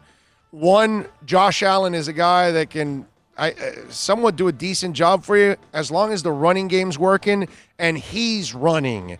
Ryan Tannehill is a guy that needs the running game to be dominant from Derrick Henry in order to be serviceable. Lamar Jackson needs his legs to be the main culprit in his game in order for him to be effective as a passer. Did you notice anything with Josh Allen when he's mobile, when he's running? What's the difference from when he's running and when he's in the pocket? Yeah, I mean, when he's able to get outside the pocket, that's when he really shines, because he is right up there with just about any other quarterback in the league. Obviously, Lamar is in his own tier in terms of mobility, but he's got power. He's got really good speed. He's able to take advantage. They designed a lot of runs for him. That's where he's really dangerous. But when you're able to keep him in the pocket, that's when he can struggle, because, even as mobile as he is, there are still times where he'll stand in the pocket too long and take a sack that he shouldn't, not get the ball out quick enough. And you saw later in the year, the Patriots did it with him. I think the Texans did a pretty good job, especially in the second half of that wild card game, of kind of keeping him in the pocket and making him throw the football. And when the Bills are getting people open, when Brown and Beasley were winning, he's been able to get those throws in the intermediate range and keep them moving, but he hasn't been able to generate enough big plays down the field, and that's really kind of limited the ceiling of their offense. And just overall, he did benefit so much from the surroundings there. The Buffalo's defense was phenomenal throughout the season. The offensive line was pretty good, not elite, but an above-average unit, and especially in the run game, Frank Gore, Devin Singletary, those two guys helped him out a lot. So he definitely benefited quite a bit from the surroundings around him, and being able to have those short third down situations, it gives him more opportunities to scramble and use his legs, do damage in that way. So they help him stay out of those longer third down situations, but that's definitely a goal when you're playing against him. You want to make him attack you, especially deep down the field, because the intermediate range is probably where he's at his best, but short and deep is where he really struggles, especially from the pocket. So when you're, and by the way, you looked at every single pass he made in 2019, is that correct? Yep. Wow. Yes, every single passing drop back. How long did that and take? Running play. How long did that take, my brother? A lot of hours, but a couple of weeks. I was focusing just on him, so about a couple of weeks. All right. So what do you get, like tunnel vision, an hour or two into this thing? How many stretches were you behind that thing watching each? Because that's a tedious thing to do, man. To follow every single play. Yeah, it is, especially when you're watching Josh Allen. But I have to say though, he is exciting. If nothing else, he is exciting. So some of the good things he does are really fun. Even the bad things he does just really can be befuddling. But yeah, plenty of stretching after each game. Lots of that. I can imagine. All right, Michael Nania joining us, of course, from Yard Barker. Listen, and you can follow him, by the way, at Michael_Narnia. Make sure you follow him there. He also works for Gangrene Nation and Elias Sports New York. All right, so Michael, when you assess him, do you have a hope for him? Do you think he'll turn into a passer, an accurate passer? Well, I think that this season he showed you that at the least, if everything else around him is working, you can win games with him. Now, I think he did hold them back. If they had an average quarterback in there, they could have won. They definitely could have won that game in Houston. Could have made a run in the playoffs because the team around him is really good. They have a solid offensive line. The receivers, even though they don't have a lot of size, they're very good for them. Their defense is spectacular. But I think he did show you that what he did better this year compared to his rookie year is he did bring the turnovers down to a manageable level because he struggled with them as a rookie. So getting them down was very big. So now he is a guy who you can win with if everything else is working. But can he become a good quarterback? That's where you got to ask. That's where really the doubt creeps in, because there's just some things he struggles with. Like you said, accuracy is the thing that is hard to really coach and improve. You can improve scoring casts, the play calling, get him more open throws, get his completion rate up. It's hard to really become more accurate if it's just something you struggle with. But it's not just that. It's also the awareness, decision-making. There are times when the blitz will come off the edge, and instead of attacking the open space, he'll scramble towards the blitz or run away from where the open receiver is that was vacated by the blitzer. Just things like that, I think, from an instinct standpoint, that he just might not be able to improve. But I do think from a positive standpoint, he did become a quarterback that you can win with if you play good defense, run the ball well. But can he become a good quarterback? I think that's a huge question mark. So, all right. So, Michael, let's move over to the other team that you cover, which is the New York Jets. We got the draft in a couple months. What do you think? Where are they going here for the Jets? I think offensive line has got to be the top target. There are 4 tackles who are kind of in the mix to be in that top 10, top 15 range. Andrew Thomas, Jedrick Wills, Tristan Wirfs, and Mekhi Becton. And the Jets are in kind of this precarious position in terms of those 4 guys, because one of those, they might not have one of those guys fall to them at that spot. So maybe a trade up is a potential way to get one of those guys, but they're not really in a position to do that because of how weak this roster is. But offensive line is the top key for them, both in free agency, trade market, and the draft, because that unit was just very destructive this season, one of the worst, right there with the Dolphins as 2 of the worst in the league. So that is the top priority, especially when you have a young quarterback in Sam Darnold who needs that protection. So that's a top priority. And if one of those 4 guys are available at number 11, I definitely think they'll take the highest ranked guy on their board of those 4. And if there is one available, it's probably just going to be one of them, because there are a lot of teams at the top who are going to be needing offensive line help. So I think most likely it's going to be that. But if none of those 4 guys are available, I could also see them going with Jerry Jeudy or CeeDee Lamb, one of the top receivers, maybe Henry Ruggs, one of the receivers. So either offensive line or receivers where I see them going the 11th pick. All right. So any truth you've got Le'Veon Bell on a machine there trying to lose a little weight, because reports are that he's been hitting the burger stands a little too much.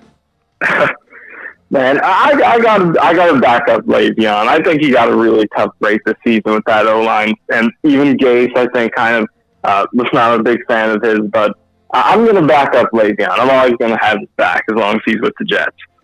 Okay, so I mean, you can't have Gase's back, right? That's really what it all. No. I can't blame Le'Veon. I got to blame Gase here, brother. I'm in Miami. I saw a taste of it. I mean, where are you guys as a fan base with this guy already? Because this is the dude that I don't understand how he is still employed. I really don't. Yeah, I mean, from the minute he was hired, the fans were down on him, and obviously throughout the offseason leading up, you kind of rationalize it a little bit and kind of wrap your head around it. But they started out 0-4 in the first 4 games of the season. They couldn't score even 10 points in a game offensively. They turned out to be awful on offense throughout the entire season. The defense carried them. He had so many weird quotes. He misused Le'Veon Bell, had terrible adjustments offensively throughout the game. And there are tons of reports behind the scenes of, he didn't want Bell initially. There were players who were having, I think, a few players, there were actually some fines behind the scenes, like Quincy Nunwa, the receiver who was injured throughout the season. He was getting fined for not showing up to workouts, even though he was on injured reserve. Just so much weird stuff like that. So all the fans are as down as him as you guys probably were, and I would expect us to be this quickly. So there is not a ton of confidence around him. Even with the 7-9 record, it's very similar to what he did down there with you guys. Is just they weren't actually that good. They won miraculous close games. The defense bailed them out. And that's why he's going to stick around another season. So there's not a ton of positivity around him. And, Michael, I would imagine that it's really only because the owner opened his mouth and said, oh, this guy's amazing. He's the future of football and all that crap. And because he talked him up, I think that's why he didn't end up letting him go after this season, because he would look like a complete buffoon. And so now they're kind of sticking with him, which has got to be the worst thing to do. Yeah, it's definitely a part of it, because mid-season they were 1-7. They just lost to the winless Dolphins, and it seemed like they were on the way to doing that, but then they got hot towards the end of the season. And, that's definitely with the ownership. Probably part of it because it was a bold move in the first place. Bill was putting it nicely. It's more kind of a dumb move to hire him, but that's probably part of it, just not wanting to, the Johnsons not wanting to admit their mistakes, specifically Christopher Johnson, who's been running it with Woody overseas. But it puts the Jets in a tough spot because they do have a very talented young quarterback who hasn't hit his ceiling yet, has a lot of improving to do, but they have Darnold, they have a few other cornerstone pieces, but it just feels like Jace now has been a head coach for 4 years, has won a playoff game, has overachieved every single season, just through luck and just really, really struggling to generate a good offense in any of these 4 seasons. He's been a head coach, so he hasn't shown any positive signs. So it's really tough now to expect him to just kind of figure it out in his 5th season. So it does seem like he's a little bit of a detriment to a team that does have a few other positive things going for it. Yeah, and here's the worst part about it, Michael. It's either Dolphins, Jets, or now the Bills are ahead of the other two, but it looks like that window of opportunity finally is going to open because maybe Brady is out. What do you think? Does Brady return to New England, or do you actually think he's going elsewhere? I lean towards him coming back. I think he's going to be back there. I just can't see him playing in another uniform. And, the possibility probably does exist because as loyal as he is to them, he's a competitor and that if he wants to play, he's going to go play somewhere in the league. But I think he's going to stick around. And I feel like we've had this conversation so many times over the years. And it does feel more real than ever as he does get deep into his 40s now. But if I were putting money on it, I definitely expect him to stick around in the AFC East with the Patriots. But that 7th AFC Wild, that 7th playoff spot is there now. So that's definitely good for the Jets and the Dolphins and the Bills. These teams that always find themselves in the middle of the AFC. Yeah, but I actually ripped that whole thing because all you're doing is expanding more mediocre teams to get into the playoffs as it is. Because, look, my Dolphins made it a couple years ago, and they really, come on, dude, they were the 6th seed. They really didn't deserve to be in the playoffs. They're a crappy team. That's what's been happening lately over the last few years. If you really look at it, those teams that are getting in at the end, they're really just happy to be there. So all we're doing is just a money grab by the NFL to get another team in there. And I know that wild cards in the past have won the Super Bowl. I get it. But if you really look at it, it's been pretty bad. The teams are at the bottom of the ringer for the playoffs on average. Yeah, and definitely now with this, you're going to see that we could see over the years eventually an 8-8 team get in with that spot, but it will help out. Like the Jets a few years ago went 10-6 and missed the playoffs. They would have been in that season in 2015. So here and there, if there's a stronger conference, I think it could be a positive. The NFC usually has been stronger than the AFC recently, so you could see kind of those extra teams that are missing out in the stronger conference. Those teams get in. The flip side of that is, like you said, you're going to see some more mediocre teams getting in. So you're getting more playoff games, but you're also taking away that second bye week from a team that has usually deserved it, that second-seeded team every single season. So, it's a mixed bag. There are good and bad things about it, but you are probably going to see probably some more blowouts with some of those weaker teams getting in because you could see an 8-8 team eventually get in, but typically it's probably going to be a 9-win team taking that spot. There you go. Follow him on Twitter at Michael_Nania and catch his work there at Yard Barker. What are you working on, man, so they can check you out, my brother? Yeah, I'm going to be doing some more quarterback grades. I did Tom Brady a couple of weeks ago, working on Baker Mayfield right now. So a lot more of that to come. And on a few different quarterbacks that were on the hot discussion this season. Like I said, Brady, going to be doing Rodgers, Kirk Cousins soon. So plenty more quarterback stuff. All right, go back to the video where he's running away from the cop back in college and give us the 10-yard time. Because he did get caught by the cop, so that right there should have showed that he wasn't a really great athlete there. When you got a cop, full of donuts catching up to you, So give us the timing on that runaway from the cops, okay? Make sure when you break it down. Yeah, that's absolutely got to be part of it. I love it. Michael, thank you for taking some time, my brother. We really appreciate it. Thanks for having me. You got it. Michael Nania, man, from Yard Barker, joining us on the program. I kind of laugh because of the whole Josh Allen thing. I just don't think that that's a guy that's ever really going to get you anywhere. I just don't. I think he's going to tease you because he's a hell of an athlete. And that's the thing about some of these quarterbacks, man. When they're great athletes, you think they're going to turn into quarterbacks. No, they're still going to be athletes with the ball in their hands, and they're not going to play like one, and they're not going to be consistent like one. They're going to wow you with things that they can do because they're great athletes. That's the thing that I think the fan that actually thinks Ryan Tannehill can play doesn't give Ryan Tannehill enough credit for being a hell of an athlete, because that's why he's able to do the things he does sometimes. And that's the reason why he'll never play like a real quarterback, just like Josh Allen, because they're athletes. By the way, we do want to remind you that our show is proudly brought to you by Moody's Dental. We love Moody's Dental. Eric and the family, they do a great job. His dad is a genius, man. The man's made inventions in this business that other dentists are using. Moody's Dental, state-of-the-art equipment, 305-821-0231. I am amazed how much more straighter my teeth are already a couple of months in. I mean, by the time we get to the draft, they are going to be perfectly straight, which is going to be a beautiful thing, folks. 305-821-0231, whether you're looking to put the Invisaligns like I have on, implants, you're looking to do a crown, whatever it is that you need to get done, they do it, and they do it right there and then. You don't even wait for a tooth. You don't even wait for the filling. They make it and create it right there. It's amazing. I'm telling you. State-of-the-art equipment. Call Moody's Dental. Tell them that Big O sent you. You want to get a brighter smile. You want to get a nicer smile and live a healthier life. Call Moody's Dental. 305-821-0231. Go to the website, moody'sdental.com. All right, we got to wrap it up here on the show. We thank, of course, Manny Navarro for stopping by and joining us. Kevin Iole from Yahoo. Michael Nania from Yard Barker. Great list of guests today on the program. That's it? I know. That's it? Yep. Today. Wow. Today we ended up only doing 3 hours. We didn't do 4 because we were late for an hour. Well, it's not our fault. It was a snafu. Safari wouldn't cooperate with Google.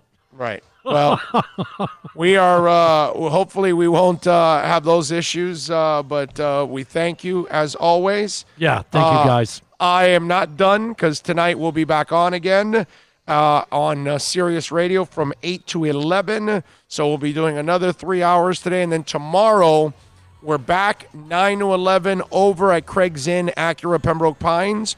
Part of the Craig's Inn family, just like Toyota of Hollywood. We got our double dip. And then Hialeah Park from 1 to 4. So if you're in the Hialeah Park area, go there. If you're at Craig's Inn Acura, visit us there. We'll see you there. The other thing is, welcome aboard to Mike No Go Zones, one of our newest sponsors.